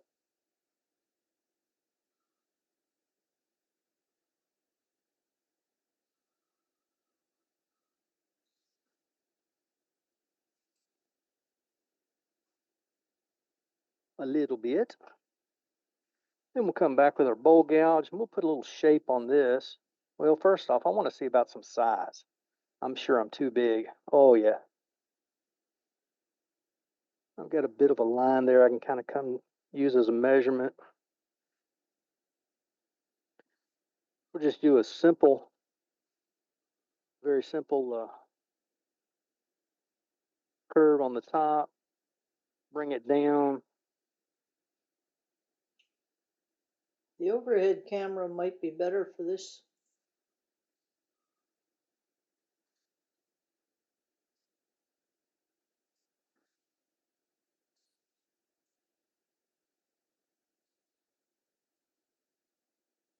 Just rounding this over a little bit. Okay. Feel pretty good about that. I'm going to slow my speed back down just a bit, down to about 700.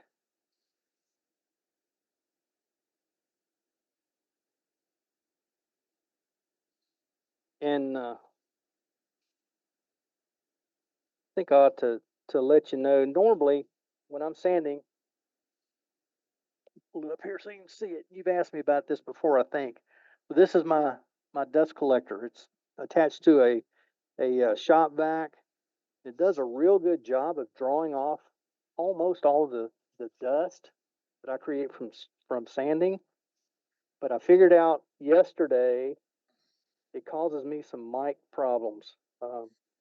Sounds like I'm overmodulated, and I'm sure it's the sound deadening, the background noise deadening that's built into this microphone. So I won't use it while I'm talking to you guys.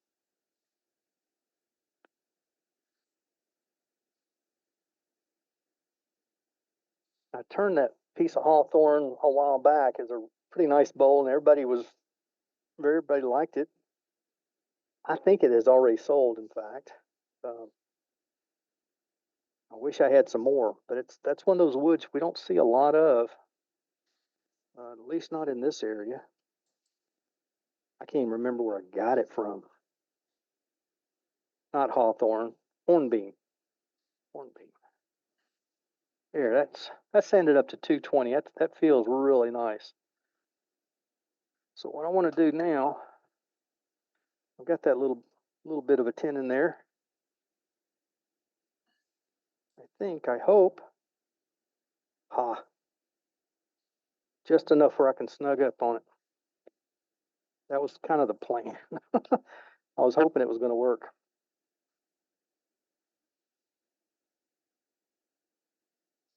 So we'll go back to You should have said just as I planned.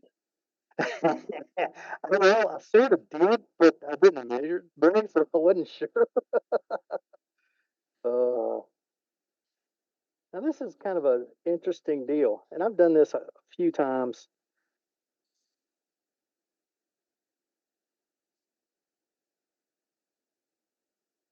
Because it's a different shape of a box, I'm going to do a little bit different shape of a lid as well.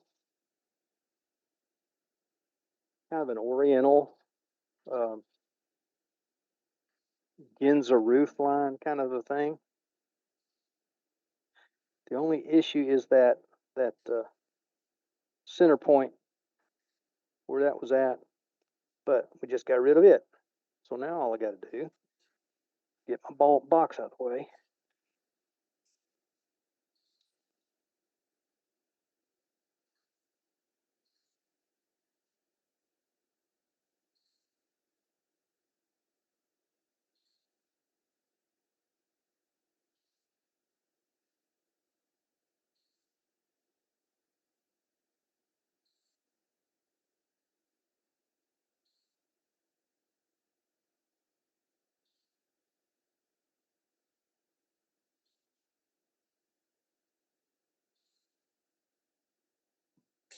I'm going to change tools again.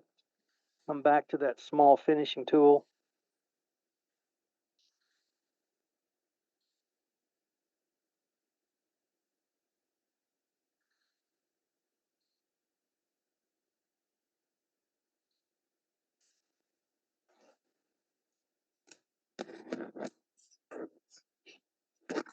There we go. Put that away, and I think I'll grab a little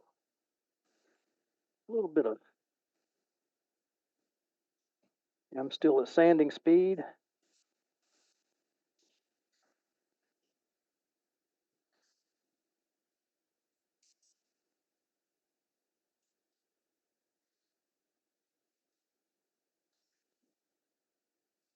Don't need a sharp point on that, so I can actually go ahead and hit that.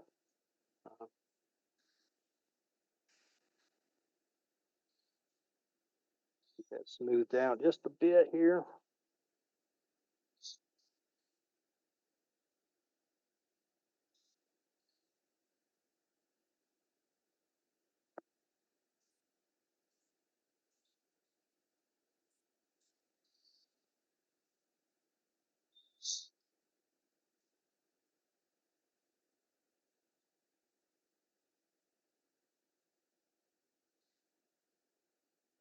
What am I feeling here? I'm feeling a bump in here somewhere. Oh, that's some end grain. Let me fix that before we go on. It's no point in trying to deal with that.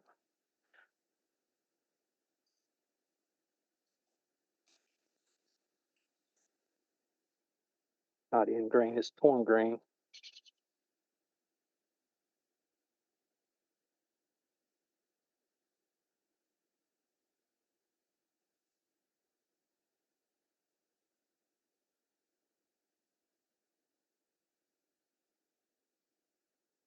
All right. That may have gotten it. It's a lot less. One more pass, maybe we'll have it. Get a little more speed, that might help too. I was down at sanding speed.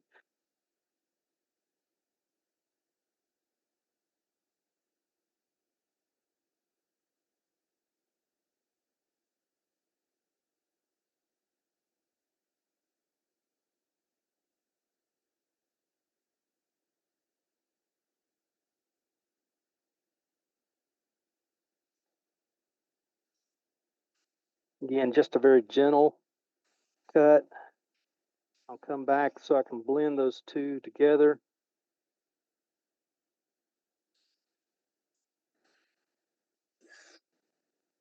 Ah, I think we're good now, finally.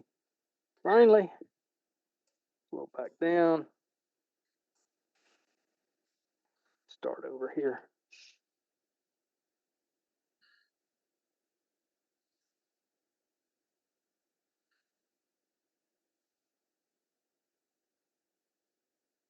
I recently have changed my sanding protocol.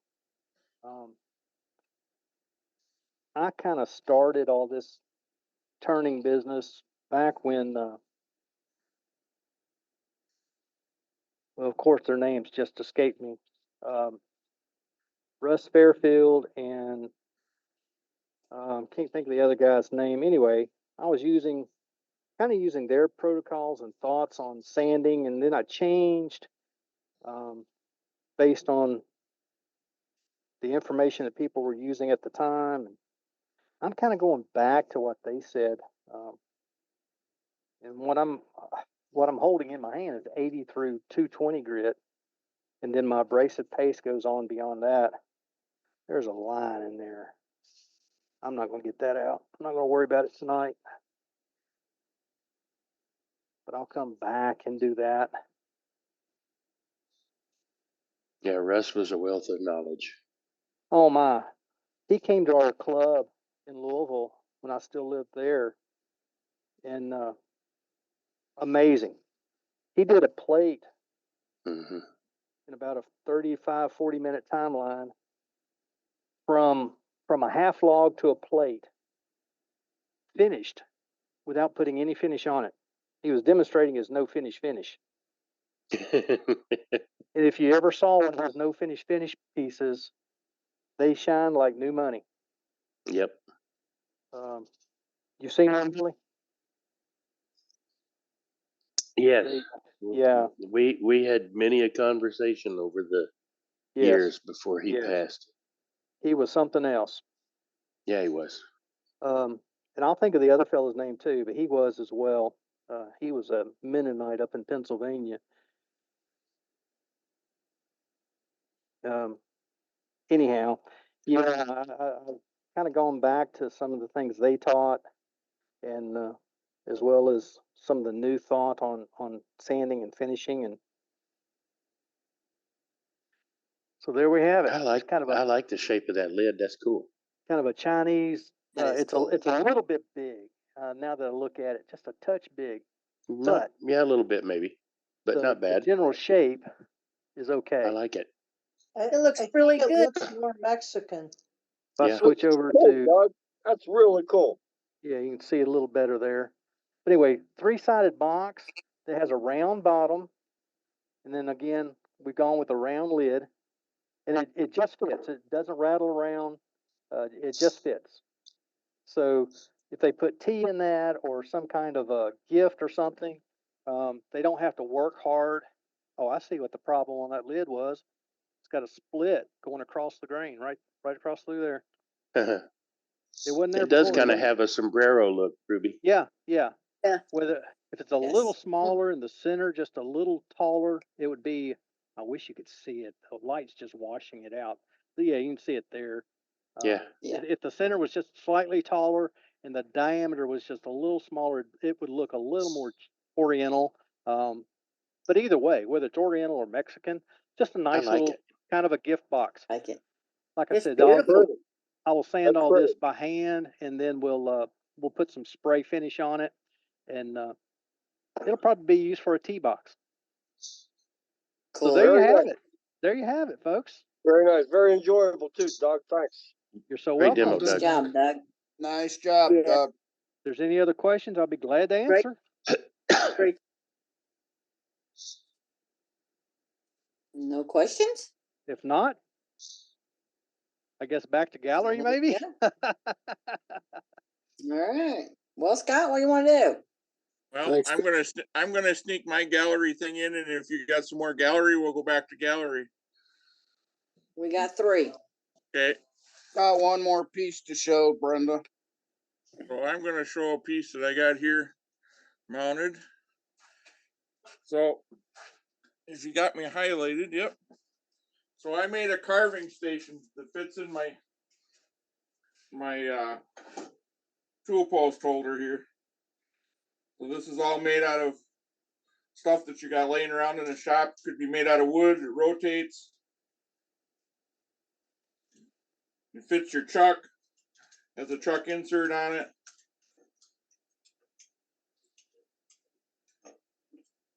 So that you can screw a chuck on it.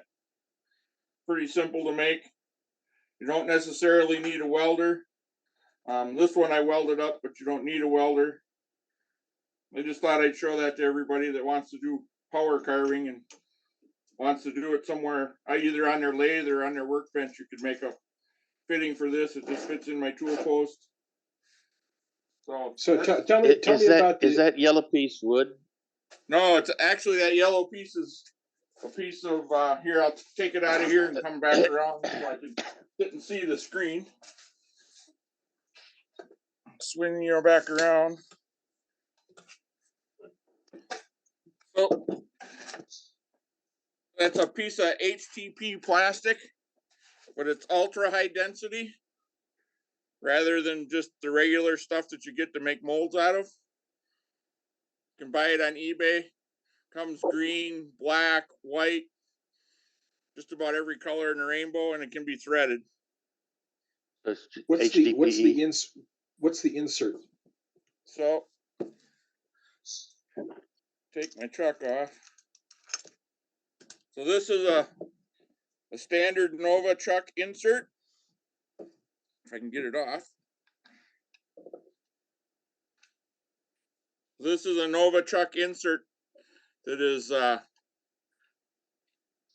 3/4 16 thread, like the old lathes used to be. I have an old lathe that has a 3/4 by 16 shaft. If I can get this off. So it's on a 3/4 by 16 bolt.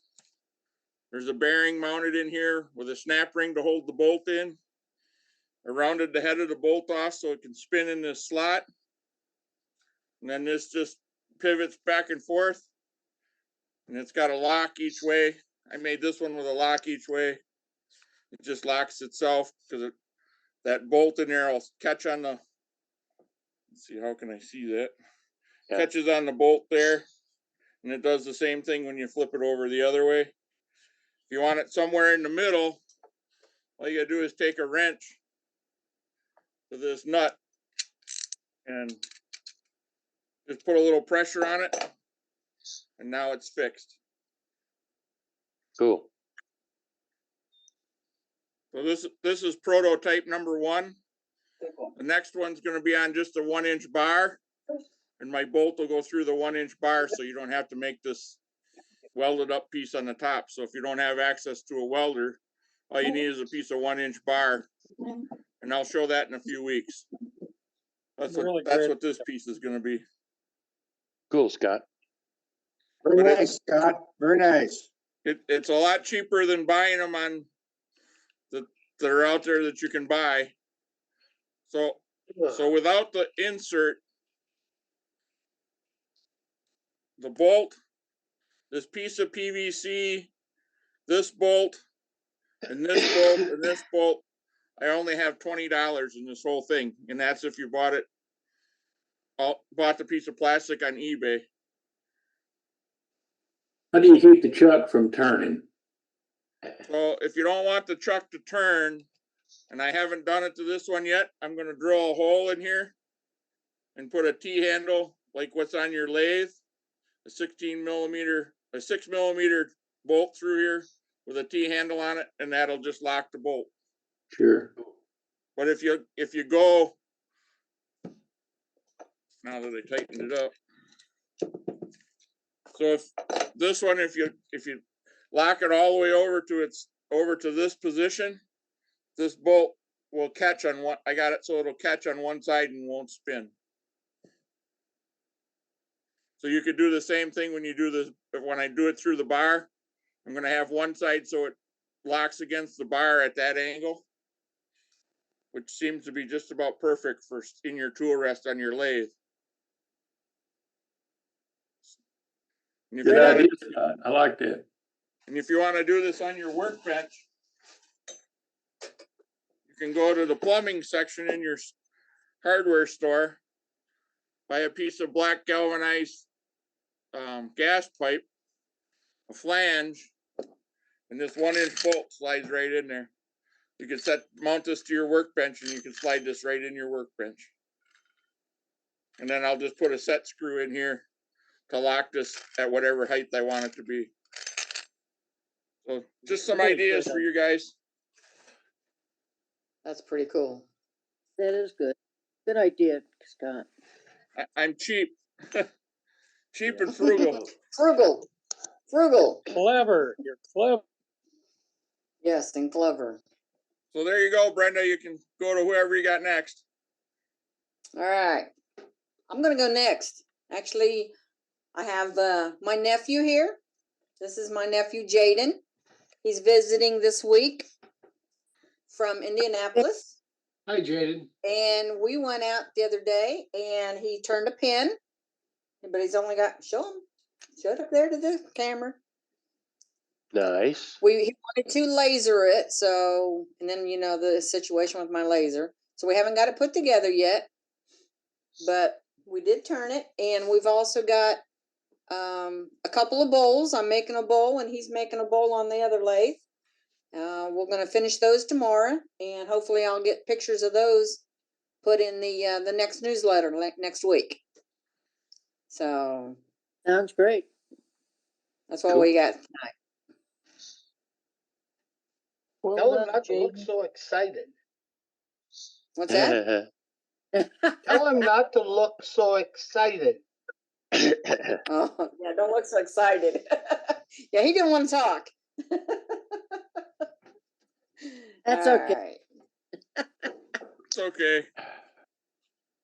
All right, so we're going to go back Jaden, you'll to have Billy. bragging rights next week. Yeah. Yeah.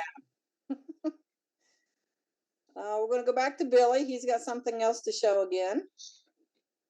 Where'd he go? Yeah, I'm right here. There. Actually, you go. it's more of an answer for Craig than a show. I've shown this before. It's been several years ago. This was an this was an ash cookie that, the end of the tree grew that way. And I didn't want to waste it, even though it was cracked badly. I call this piece the Kraken. I drink Kraken. And you can see there's no gloss on it at all. This is finished with Howard's Feed and Wax. Okay. And I left it cracks and all. It's ugly as can be, but it isn't.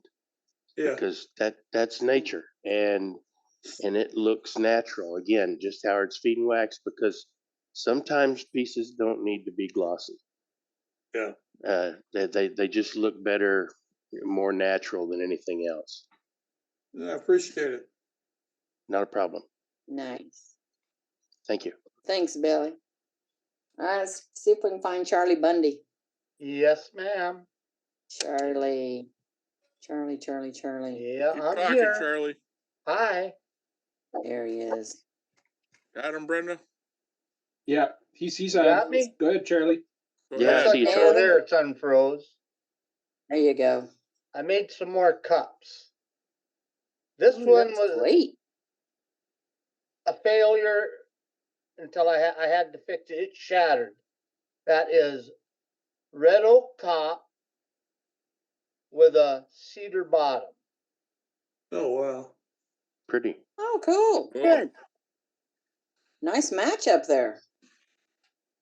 This stuff I had laying on the floor. And then I made a little goblet. Cute. That one is, I think that's cedar also.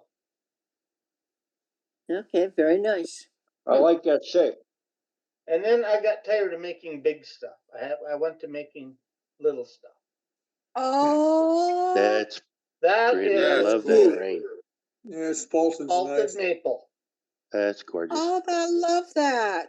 That is That gorgeous. is, it is. It's I beautiful. fell in love with it. Me too. Aw. And this is it, just off the end of it. Wow. Nice. Gorgeous. I don't. When I showed all the pillar clocks that I made, these are the end cuts off the pillars. Nice. There's another little cedar. My goodness. Oh, wow. They just keep getting cuter. Another Oh. goblet. This one is box elder. They're all coated with tung oil. Mm. And then another, this It one. lost its pedestal. Yeah, that's why it's lost it. It wasn't. Ah, I got a box did full of that those one. too. I got a box full of those. nice. Hmm. That's Yeah. all. Charlie, I'm gonna steal that idea. What idea? Is that, That first one you showed with the lid, the little Yeah. box. I make urns for a friend of mine who has a pet crematorium, yep. and he's always looking for little small urn-shaped boxes to put birds in, that people have birds that are cremated. Ah, Oh, And wow. he's gonna fall in love with those. Yep. but you're not stealing my idea. You're stealing Matt Harbor's. Okay. Last week he showed some of the little stuff like this. That'd be a nice looking ring box. Yes, it would be. Yeah. Yeah. Yep. That's all. Yeah, anything I've shown, feel free to steal at will. Well, that's what you said, so I did. Yeah, very, very nice, Charlie. Well done. Very nice, Charlie. You're a Thanks, good Charlie. teacher. All right. I think it was Dale earlier that said he has something else. Yeah, the one. Was it Dale Yes, I Slaughter? do, Brenda. All right. right, see if we can find you again. Dale. I got him. Yeah, you Oh, got there me. you go. All right. I got a nice little wall. Whoops. You're You muted, muted yourself. Dale. Yeah, I muted myself when I dropped it on my computer. It's a little walnut box. Probably the best one I've Yes. made.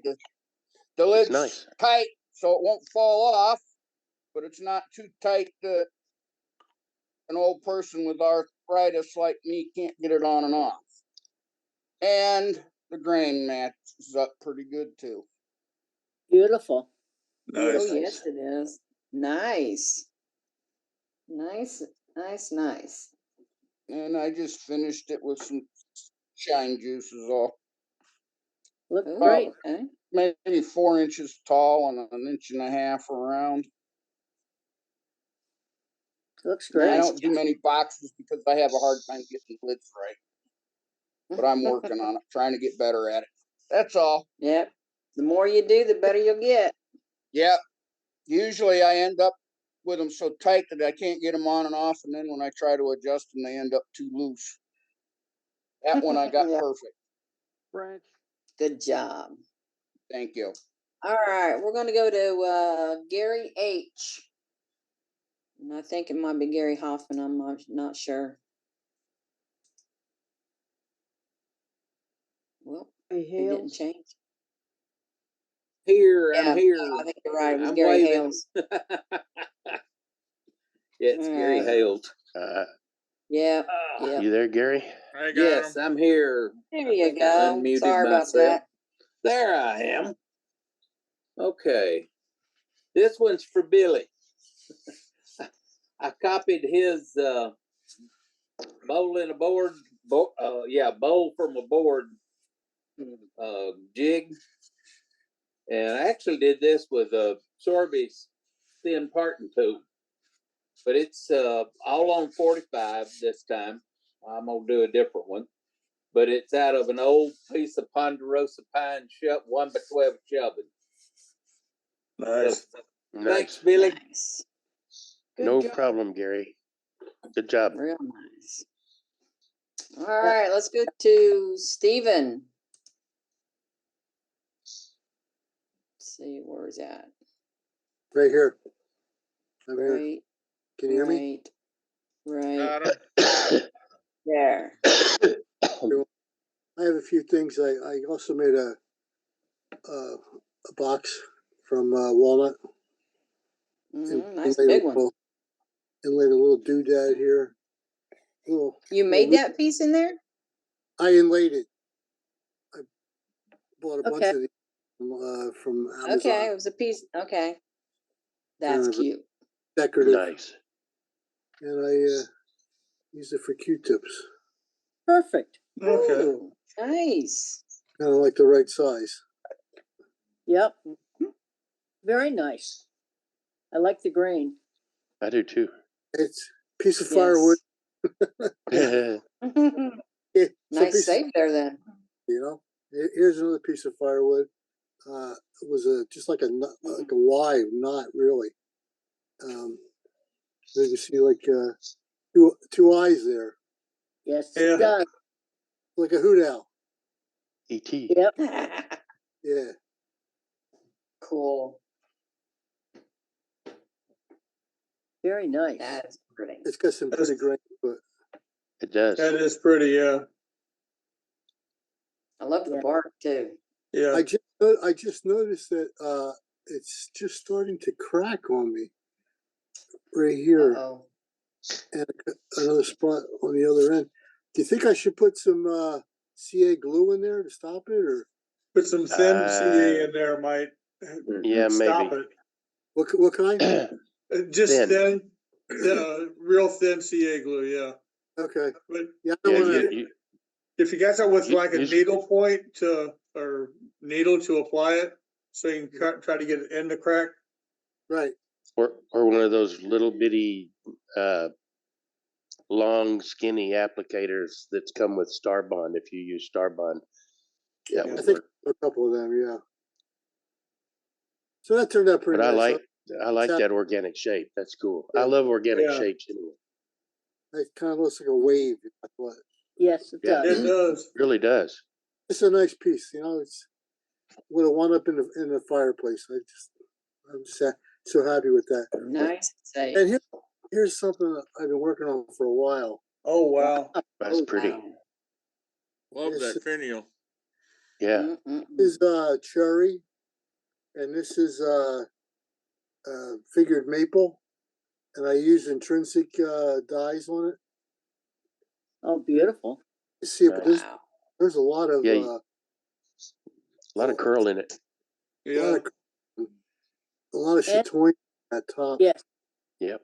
And then I wanted to try a flame finial. I think it didn't turn out too bad. Oh, No, it it turned looks out great. great. That's Turned out beautiful. Really I nice. love That's that real good, finial. Stephen. What's that? Great. Very nice. Very nice. I did a little texturing on the inside. Yeah. Pretty Beautiful. piece. Very nice. I tried putting a lacquer finish on it, and I don't know if it was cold or I just put too much on it. I just kept getting runs, and I finally had to take it all down. And I just wound up putting Obi Shine juice on it, and buffed it out. I think the finish looks pretty good. Yeah. It's not as, Yes. I like shiny. It's not as shiny as this, but it does have a Nice luster. choice. Looks good. So that's it. Beautiful. Very nice. All That's it. right. Well, Scott, that's all we got. Uh-oh. Hey, this is Craig. I got one thing for Steve just to show him what you can get over at Hobby Lobby. It's just a little applicator. Bottles. They're really cheap. It's got a nice little needle point to it and everything. And that's what I use on a lot of those cracks. I'll try to get it into the crack itself so it doesn't bleed out alongside the edge of it. Okay, Hobby Lobby. Okay. Yeah, Hobby Lobby. They come in little packs like that. Okay. After a while, you might get clogged up, but they're cheap. So I just buy a few packs at a time and last me a few months. Is there a brand name on that that I can look up on or something? Oh, yeah, it's backwards. Curate Color. I'll put it up. I can take a snapshot of it. You can get Yeah, them on Amazon too. Yeah, it comes Yeah, up it- regular on our end. Yeah, it's the right way, Craig, on ours. Oh, You just see okay. it back first. Yeah. Ah, Thank you. all right, no problem. And one tiny thing, since we were showing some tiny turnings, this is it's not wood, it's brass that my grandpa turned back in the 40s. Wow. Oh my goodness. But cool. it's actually hollowed out also. Wow. Oh, gee. Oh, Beautiful.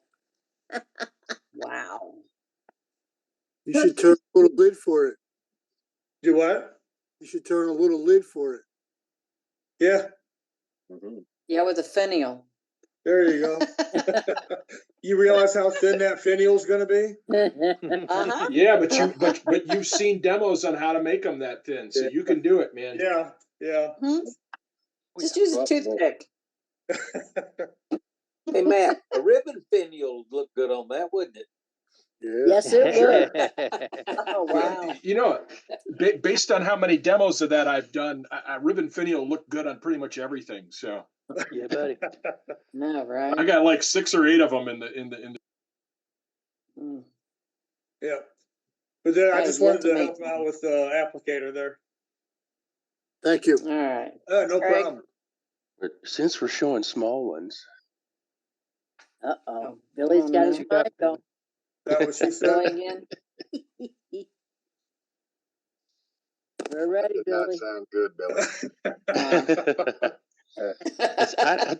it's smaller than my fingers. This is a little Mm. mesquite bowl. Wow. My goodness. It's just a tiny little thing. And you But signed I, the bottom of no, it? no, I have not signed the bottom of it. And I'm not much of a goblet person, but I did turn one. Very nice.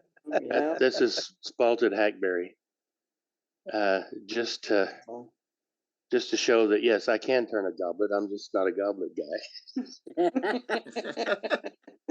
Billy, don't use that laser to sign those things. There won't be anything left. No joke. Now, last week you said you were intrigued about the natural edge on the goblets, though. That was something you were going to go for. Well, it is. That's a different thing. I am gonna do one of those. I've got it on my things to do list. Nice. Okay. Scott? That's it. I think Kelly had something, Brenda, if you can find him. Oh, okay. Got him, but he doesn't have his video on. Yeah, he does. He's on now. I'll get him. Gotcha. I'll show a couple pics right here. This is a popular class I do at Woodcraft, and these guys were pretty funny. But it's a oh, there's my little girl turning. That was a good pic.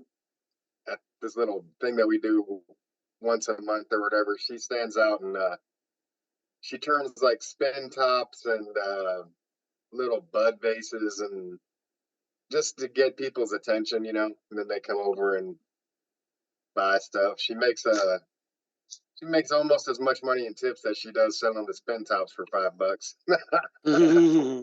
That's cool. Pretty cool deal. She's 12. And this is one of my classes I do, the little pedestal bowls or whatever, where they can grab their own little chunk of wood. Usually there's this bin that is up there that's like filled with walnut blanks, sort of the perfect size for the pedestal part. So it's just neat for them to be able to go out there and spend 5 minutes digging through this, you know, big giant crate of walnut blanks, and I don't know, it's gonna look about the same, but they picked it on their own, you know what I mean? So they like it. Mm-hmm. Yeah. And this is something we've been doing a bunch now. My wife sits out there on her deal and makes a ton of bowls and lids on the pottery wheel, and then after she fires them and glazes them, she gives them to me, and I make either the lid or the bowl to fit whatever it is that she made. Oh, that's cool. They look pretty good. This one is zebra wood and a little piece of ebony, and man, that zebra wood smells like an elephant's butt whenever you turn it, but it looks pretty cool. Yes, it does not smell good. Looks great. It's like a straight up petting zoo right there in front of you. Yep. but they look cool. So she'll give me this little I don't know if you can see the mouse moving, but she gives me a little mortise on the bowls. Right. Yes. But it's always so shallow that it doesn't really work out too good. So what I generally end up doing on these lids is I'll have a little teeny tiny recessed tenon, and then I'll put another little bit of a tenon right here. Because what I've seemed to find out is that, which is odd, but if you've got like a little bit of a fit where it's kind of snug, where they could pick it up by, like, I don't always put a finial on it, but like for instance on this one, if they can pick it up with the finial and it's like stayed snug up with the bowl on there for a split second, not like they're going to do it, but then it falls out, that snug of a fit sells better than a loose fit or a tight fit. Plus you want to do a tight fit on a piece of pottery like that, because if it changed shapes, it could break it. Right. Not that would change shapes. It's 100% dry, but looks kind of very, a cool look. very nice. So we got Just going those, and from a different humidity will make it change shape. maybe a little bit, but that's a super dry piece of hardwood. It's not going to change shape too much, but you wouldn't want like a super, super rock solid tight fit though, because changing shape a little bit could bust a piece of pottery. There's the bottom of that. So, Oh, yeah. cool. That's all I got really. Very nice, Nice. Kelly. Thank you Cool, for sharing. Kelly. Yeah, nice. All right, Scott. Yeah, I guess we don't have any else? more. Unless somebody else has got something they want to show, it's open for them. Yeah, Scott, David. this is Terry. Why don't you highlight me there and let me see if I can do a little talk here. Find me? No, that's not me. Oh, Not Terry, that okay. ugly. There There we we go. go. That was pretty ugly. I just been playing around. Looks like we got a little time here. So I thought I've been spending the last 2 weeks doing a spring cleaning of the house. And I thought I would show you what I did. I've taken you on a tour of the house one time, so I think give you some idea what it looks like clean, and you can actually see it. My hobby shop has kind of got out of control, and I don't know what I'm going to do with this stuff. This is on top of my refrigerator. You get a pretty good view. That's on top of the cabinets. Holy Those moly. They look wonderful You need though. to have a craft show. You need to Yeah, I start selling don't. those. The problem with that is I have to go to the craft show when I don't like people. I understand that. I can relate, Terry. Yep, I don't like that There's part myself. Those are pedestal bowls and that big piece there is like 20 inches tall. That was quite a feat. Wow. And that bowl there is like 35 inches across. That footed natural edge bowl. Wow. That's beautiful. And there's all kinds of different pieces and shapes. And I've showed some of this before, but don't look like we got a big gallery, so I'll take another quick walk around. Let me kind of get over in the other room where I can turn the light on. And you'll really see how foolish I am. This is my living room. That's a lamp that I What's did up, when I Terry? was doing fretboard. There we go. Kaleidoscopes, earring stands with miniature Christmas ornaments on, a couple more of the lamps, the kaleidoscopes, the Canon ones, more bowls, and more bowls. Some cars I made when the kids didn't have nothing to play with. Mm-hmm. Starting to get a pretty good focus. And more bowls. With some Canon kaleidoscopes and some natural edge bowls. And if I get the light on.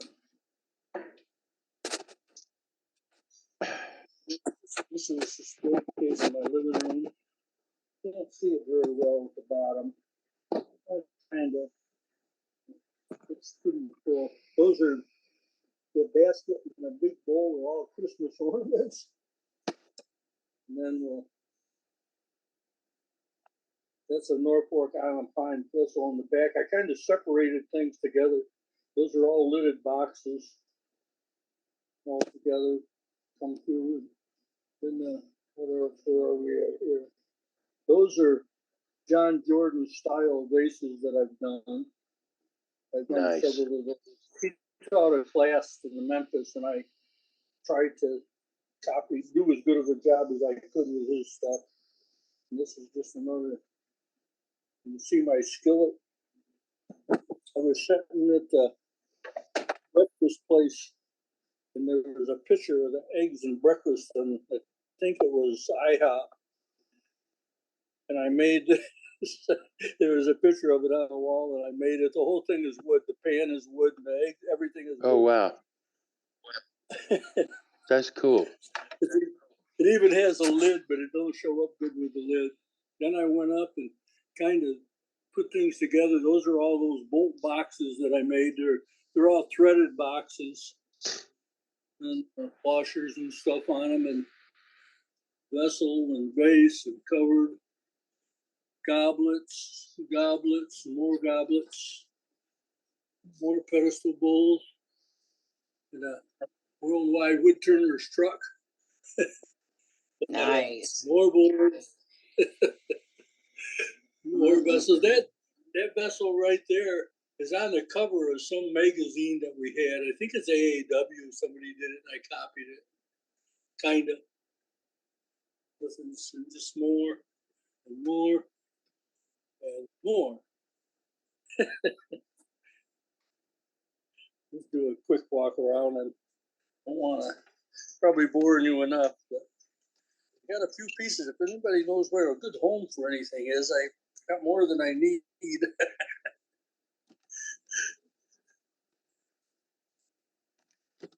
It just goes on.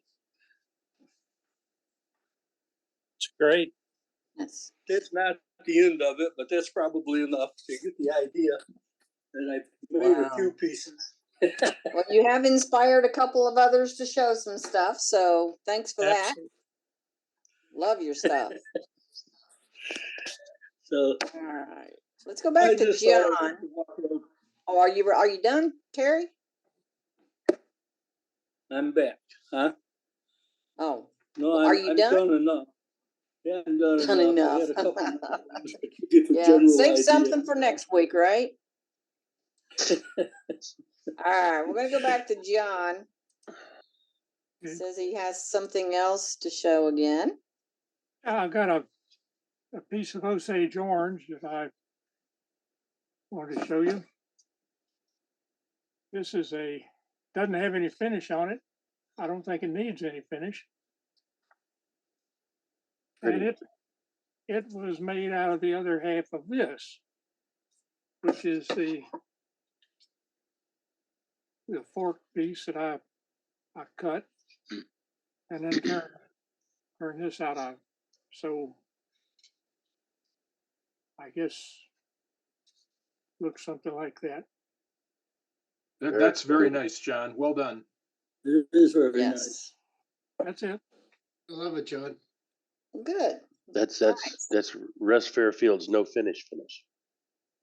Yeah, this is so smooth. I mean, it's sanded to 600.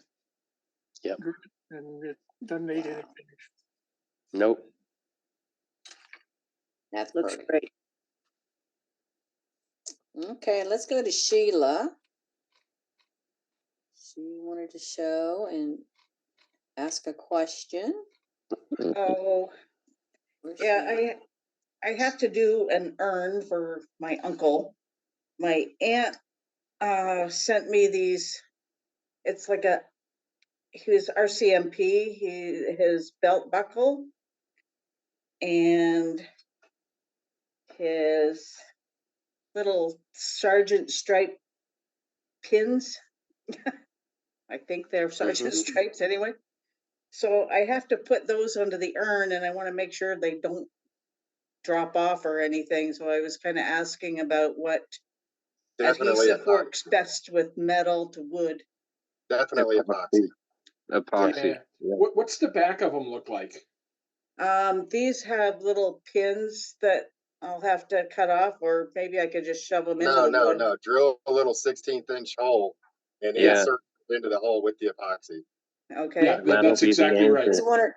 Yeah. And the buckle, what if, like, Sheila? I have to remove the stuff on the back of the buckle, though. Yes. Yeah. Do you happen to have a laser? Yes, I do. So could you do like Billy did with his bows? You know, laser like a hole or whatever into the urn to sit those down into? You're talking about tracing out an area. You could do it with carving tools too, with like a power carving. To go around it? Yeah, so the whole thing would sit down inside the urn?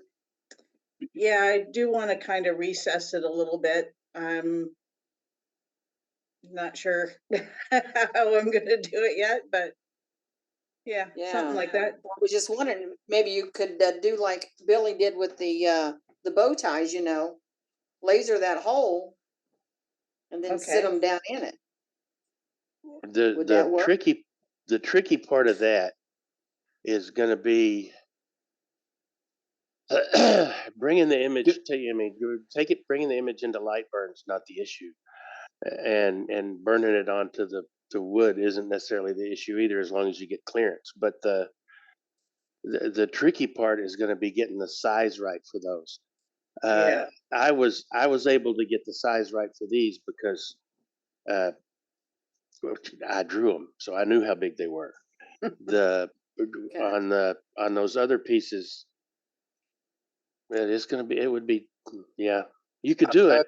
You can It'd be do it, but tricky. I'd have to do it on a lot of practice pencil and a pieces to Dremel get would the work size yes, right. you definitely want to try. You definitely want to do it on a few practice pieces to make sure that everything lines up the way it's supposed to. Yeah. Trace them out and carve them with a There's Dremel. there's also this one, and I'm not going to trace that one in. Well, I'd be tempted to place them on with and then pencil around the outside and then carve, you know, use a power carver to carve inside that, and then you could gradually Inside the pencil widen line, things, yeah. so gradually widen it so it, you know, so it would fit. You know what I mean? Even Yeah. if you took a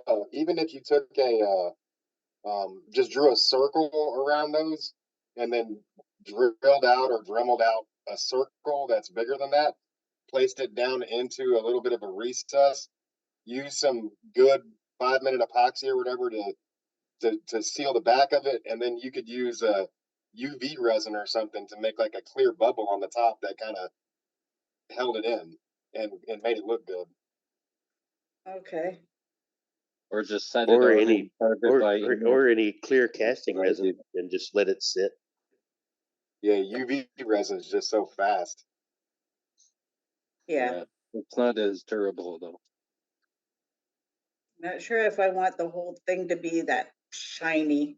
They've kind of asked for something pretty plain and simple because he didn't like fancy. Mm. But these are people He'll that never know the difference. I know. She's already using one of my other pieces that they bought from me for some of his ashes. It's a little resin and skateboard wood pieces. So they're my biggest customers. So Well, good luck with getting those pieces in there. yeah, thanks. I hope it Yeah. works. Well, I hope some of our ideas helped you. Thank you. Yeah. Good luck, Sheila. Thank you. All right, Scott. We're back to nothing again. We got Scott Hampton on the wings here. Oh, He that's wants to right. Yeah, I'm sorry, I He forgot. wants to show a little short video, so we got plenty of time. We'll do that. Yeah, I've got a 16-minute video on how to use a milk paint on your project. on. You guys want to watch that?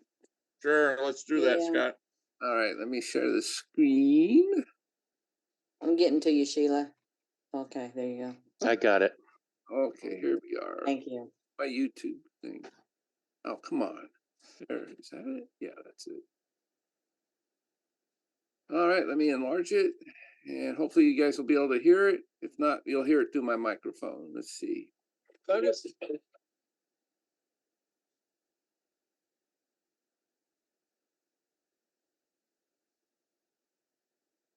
Don't hear anything. I don't either. Pole or any other utility item. There we are. It's been used for hundreds of years. It's been used on furniture. It's been used on poles like Yeah. this. Yep. I'm going to show you all kinds of different things. And it's very durable. I mean, they paint barns with it, so that's where the red barns come from. This red milk paint. And those See how long some of those have lasted, you know, the paint jobs on those have lasted years.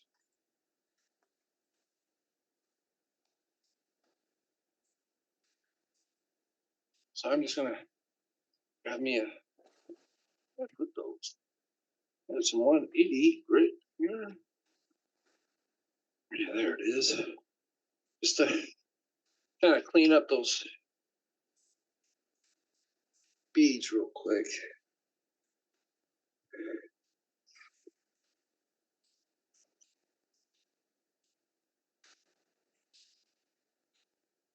Are there any favorite brands? There's two brands. I get mine from the Milk Paint Company. Simple enough. www.milkpaint.com. They got where you can actually mix the different powders. That's another thing too. Most milk paint that comes in a powder, you can get it in liquid form now. The thing is though, when you buy it in liquid form, once you open that can, you gotta use all of it. So one thing about milk paint, it does go bad. It doesn't stay fresh for a whole lot of time once you mix it. Milk paint just comes in powders. Like I said, it's with all kinds of different colors. Let me grab one real quick and show you what the powder looks like here. Come here, green powder.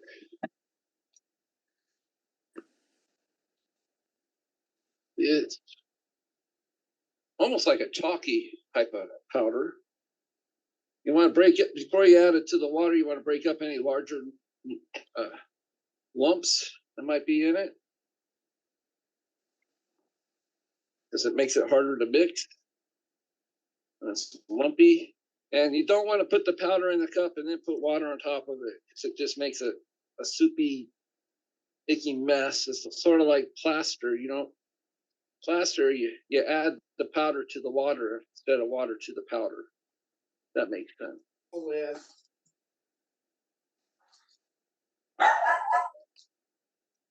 So what I'm going to do is I'm going to put 2 layers of paint on here.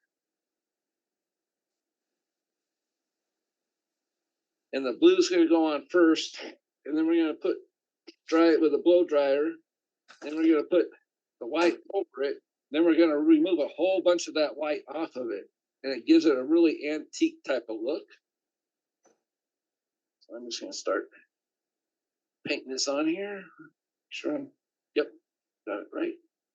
So this is a little thin. That's all right, because it'll dry faster for what I needed to do. And we can just go around. If it needs that second coat, it dries really quick. It won't take much to. This I learned about adding paint to pieces from Al Sturt, professional wood turner, lives in Vermont. I don't know how many of you are familiar with that name or who he is, but he's practically one of the founders of the AEW back in the day. He's kind of semi-retired now. He used to do a lot of demos, travel the world, but he's more satisfied staying at his northern Vermont farm, making stuff. He still sells his videos online and things though, and he's got instructions and how to make different kinds of holding jigs for holding your wood to the lathe and stuff. All you have to do is go to just do a search for Al Sturt wood turner online, and you'll come across a lot of fabulous work that he's made in the past. What's the last name again? Stirt, S-T-I-R-T. Al is his first name.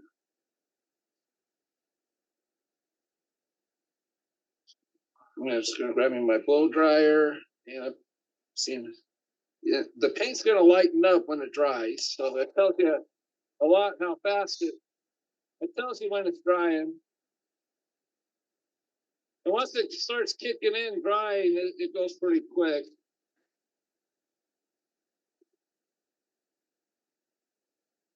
It's just waiting for it to get started.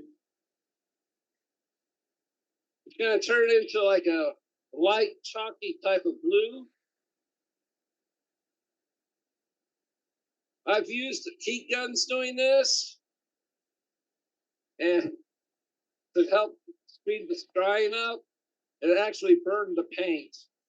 It scorched the paint. So that's like brown, burnt scorched lines and stuff in it. So I switched over to using a hair dryer, and it works much better.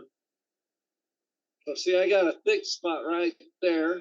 I'm just gonna blow it around with the. If it doesn't dry completely, I'll just grab me a paper towel and just remove that one spot that doesn't want to dry. Seems like it doesn't want to dry, so just kind of just dab off those little spots there. So once we add the white, and then we do the steps of removing most of that white, you're not going to really see that kind of a mess. All right, so we got a little bit of thick paint in that groove there, so we can just come along and take it out as we dry.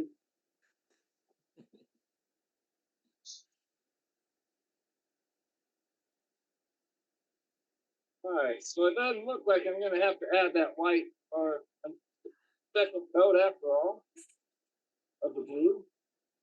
I'm just going to go ahead and put the white on now. And the piece is warm, so it might hopefully dry faster. And the reason for the grooves is when we sand this off, take most of the white off, it's going to leave white paint down in those grooves. It's going to leave some on the top surface too, but it's going to leave like white lines down in those grooves. And that's what I'm shooting for. Just don't want the milk paint to get built up into those grooves. A lot of that paint off the brush will come back around. This we might have to put a second coat on, I'm not sure. Just make sure those grooves are full, but not too full.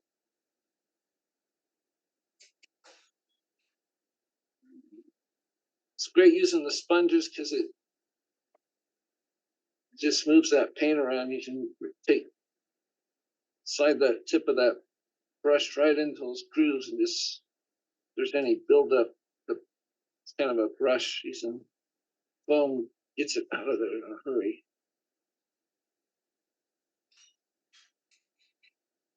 Just get the grooves done first before we do the rest of it. This paint does spread far, as you can tell. I haven't hardly touched the paint.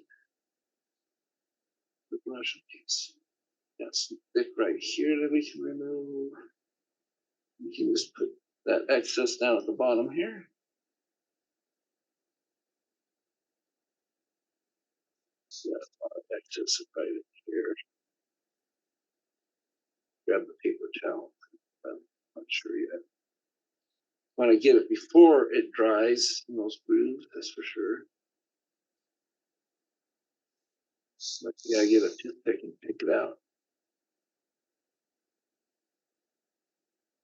So you can see it's already kind of making a kind of an antique look just by putting the white over the blue. Don't want a really thick layer. We're kind of taking a lot of it off.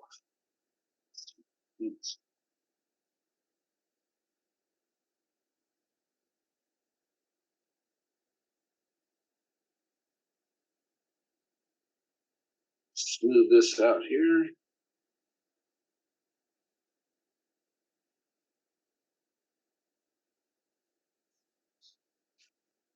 And kind of get an even coat going if you can. Kind of dabble away some of the excess off the brush before you apply it. Even the coat out a little bit here.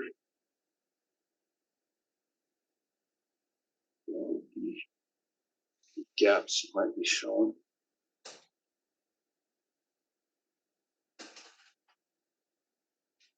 All right. We've got that where we want it to be. So we're just gonna grab that old blow dryer again and dry it off.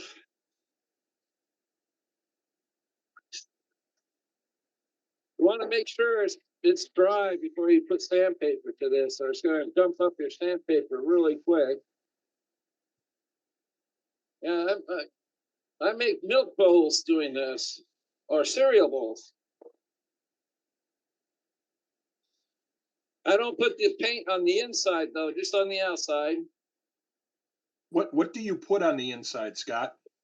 Put a spray finish on it. I use You wanna a, make sure it's a good, clear. I usually type use of a spray finish, polymerizing If oil, not, it darkens the paint. a few coats of that, and it usually seals up Yeah, the it wood kinda pretty loses good. its vibrance when it does that. But I think this is dry enough now. And once the That's oil what hardens in feels the like wood, it's pretty much leak proof. Good and warm, that means it's probably dry. So I'm gonna let's grab some 400 sandpaper here. I got some 320, so that'll work. My 320 is handy. You want a light grit 320, 400, something like that. You don't want to use 180 because that's just going to strip it off and you're going to end up with just blue again. You want to leave some of that white on the piece. So I'm just going to reverse my lathe because it's easier. I don't like standing from underneath when I'm doing these. And it's going to throw powder. And see how it's going. I might have to put down one grit. Depends on how thick of a coat you got on there. Stop it. Just start showing it through. Let me grab a 220 piece here. All right. 220 is going to take it off a little bit faster. You turn down the lathe, it's going a little too fast. The sandpaper is starting to get a little warm, so that tells you that the lathe is spinning too fast when you do that. The other way. There we go.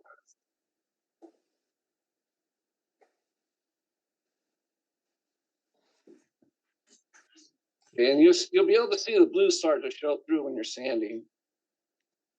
I'm going to take it across the beads. You don't want to stick the sandpaper into the beads. Run it across the top. Begin with and see how this is getting the effect you want. And it's all right if some of the wood starts showing through too, because that's part of the effect of making this an antique type of looking piece here.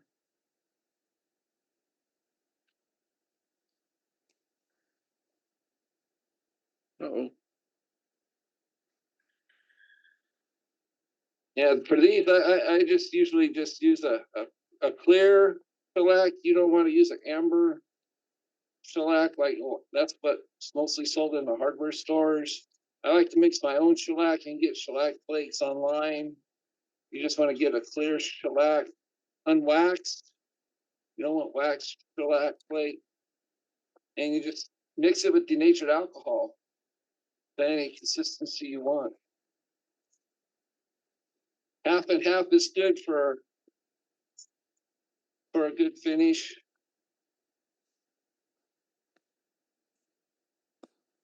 Well, as you can see, see, see, it's getting all this effect in there. Notice how it's looking like an antique bowl, right? Again, some of that wood is showing through, which is fine because we will finish it, not today, but with just a shellac finish, just a couple of coats of that, and it'll be really good to go.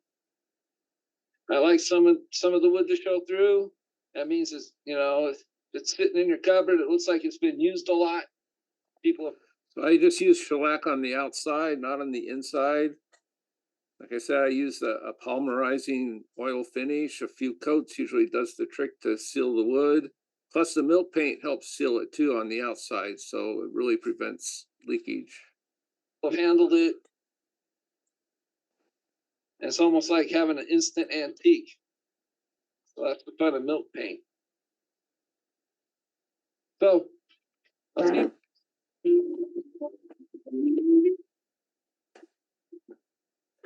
Cool, Scott. I like the antique look. Thank you. The video and stuff. Thanks a lot, Scott.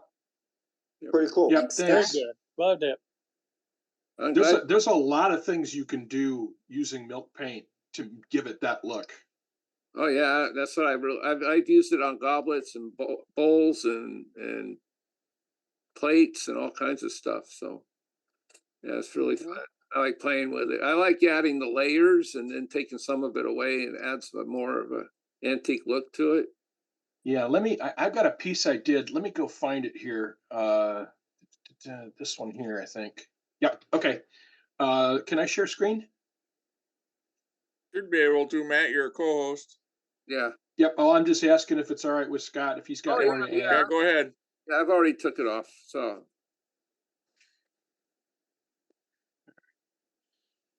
Share. So this piece here is built on the same principles. So basically what I did is I put down that red on it and then the black down over top of it, and then used a Scotch-Brite pad to sand off the black across the textures for the red to show through. And I think it's a great effect. So there's a lot of things along those lines you can do. I can show a piece as well. Yeah. Sounds great. All you, Sue. Hey there. Highlight me there. That's good for you, Sue. Go ahead. Okay. These are not turn boxes, but they're a box from a board. I don't know, can you see that? And Ooh. yeah, they're milk paint. On the bottom, I used some white and some black. On the top, the bottom layer was black. The top layer was actually dry brushed, but it's all milk paint. And there it is. And it fits perfect. And this is considered a 2-cut box because it's got 2 sides that were attached. The other box that I did that day was this box. Now, my granddaughter dropped it on me and I wanted to shoot her, but I didn't. You see what she did to it. This is a 1-cut box. It's because you only put the bandsaw in one spot on each side. It's not a 2-sided cut. And tell from the inside, I put and it's all milk paint. And after I painted it with different colors, then I took 4-aught steel wool and went over it. yeah, a lot of things you could use to remove different Right. layers. Yeah. But this is what, I don't know, anybody here of Michael Cullen? I think so, yeah. He does a lot of large boxes with milk paint. Boxes, I'm talking about cedar chest, dressers. And he does embellish with curving. He really loved this because I put, I don't know how many different kinds of paint underneath it. Nice. So that it looked like a fall leaf with yellows and oranges and reds. And that's the top of the box. Oh, wow. So yeah. Nice. It was fun. And milk paint's easy to use. I mean, you get the powder, you just mix it with water. The thing you got to remember is you got to mix it a few 3 hours before you use it. Oh yeah, yeah. And we would mix it at night and then come back and use it in the morning. Oh yeah, but it goes bad like 24 hours. After 24 hours, you can't use it. It goes bad. Exactly, and that's why we get the milk paint powder. Yeah. And with the shellac, we wanted to. We used the clear shellac, and we actually diluted it with what do you call that? It's got 100 grain alcohol in it. Oh, denatured alcohol. Denatured alcohol. Everclear. Or Everclear. Everclear. It was Everclear. We didn't put any kind of stuff in the shellac. So we used Everclear and put that several coats on it. In fact, that one box with the leaf, I took the insides out and just put the insides together so you could see what it would be look like. But again, that's just milk paint. Yeah, There's- the shellac will darken the paint a little bit, but not really bad as long as you use blonde flakes. Well, we use the sealer, which is blonde, Yeah. and we cut that even more. Oh yeah, that's what I do. 'Cause Yeah. when you buy Zinsers, it's basically when you buy their shellac sealer, it's basically shellac, and they've already added extra alcohol to it, and you can dilute it even more. I've done that a lot. And that's what we did. We got the sealer and we diluted it with the Everclear. Yeah. If you want to So, make your own food safe shellac, just use shellac flakes and Everclear or any 100 proof grain alcohol. Yeah. How would you know, Billy?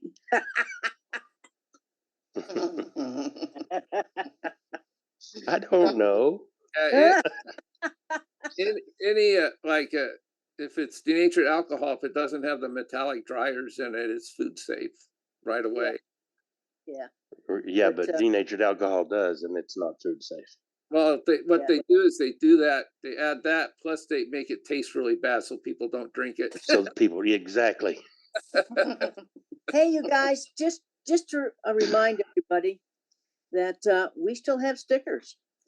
Go to our website and you'll see the button to get your stickers. It's $5 for domestic and $6 if it's international, only because postage is a little bit more. So don't forget about 10 stickers. Huh? Those little You round get 10 stickers. I've already got my stickers out in the shop. So if anybody's got a sticker to show it. But yeah. The back of And my also, check. don't forget, if you want to send in a shirt, I think it's to Scott Hay. It's to me. Okay, send it to Scott, and he can have the not the embroidery, the Screen printed, just screen like print, that. front and back. So yeah, don't forget about showing off. Thank you. There's Don't forget about that. You're the hero tonight. Hey Matt, why haven't you stuck those stickers on items instead of, why are they still on the paper? Well, I've used 4 of them because I've got 6 left. Okay, so the first one I put on my lathe lasted 3 weeks because I'd have braided it off with wood shavings. So it's I would have told him that that was your second order. You already used all your first order. that I could have said that. It wouldn't have been Yes, true though, Sue.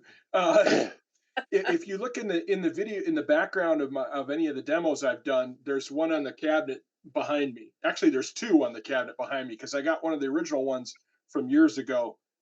Also, one of the white ones. So I got one of these up there, and then I got the white one, which is like twice this size. Yeah. But they're on the cabinet behind me. So I've used 2 others some other places. So See, he's got us covered, guys. yeah, on the when I go to teach the classes, it's on one of them's on my tool bucket, and one of them's on my accessories toolbox. So Matt, put one on a magnet. Put one on a magnet like I did when I go do demos somewhere or go somewhere. I sneak it on a magnet and stick it on their lathe, and then if I want to take That's a great idea. I got some of those magnet sheets. I should do that. That's an excellent idea. To remember, yeah. When I go to SWAT this year as a demonstrator, I'll slap it on my demo lathe. Yeah, that's fun. That's a great idea. I like that. Then they can't get mad at me because I can just take it right back off again. That's right. Good idea. Well, and then if you go to a craft show or something, and you can stick it on anything you got in your craft show in your booth, if it's metal, you can stick it on a signboard and it's on the sideboard or wherever you want to use it. Yeah. You're not wasting all the stickers. Oh, that's true. That's a good idea, Scott. So anyways, I'm gonna get going, but I wanted to say goodnight to the captain. I hope he's feeling a lot better. I know it's difficult to have new meds, so. I think he signed off already, Sue. Yeah, Did he signed off. Okay. All right, you guys. Thanks, Good night, Sue. Brenda. Good night, all. Yep, good night, Sue. I'm gonna go too. Good night, Sue. Good night, Brenda. Good night, Brenda. Boy. Night, everybody.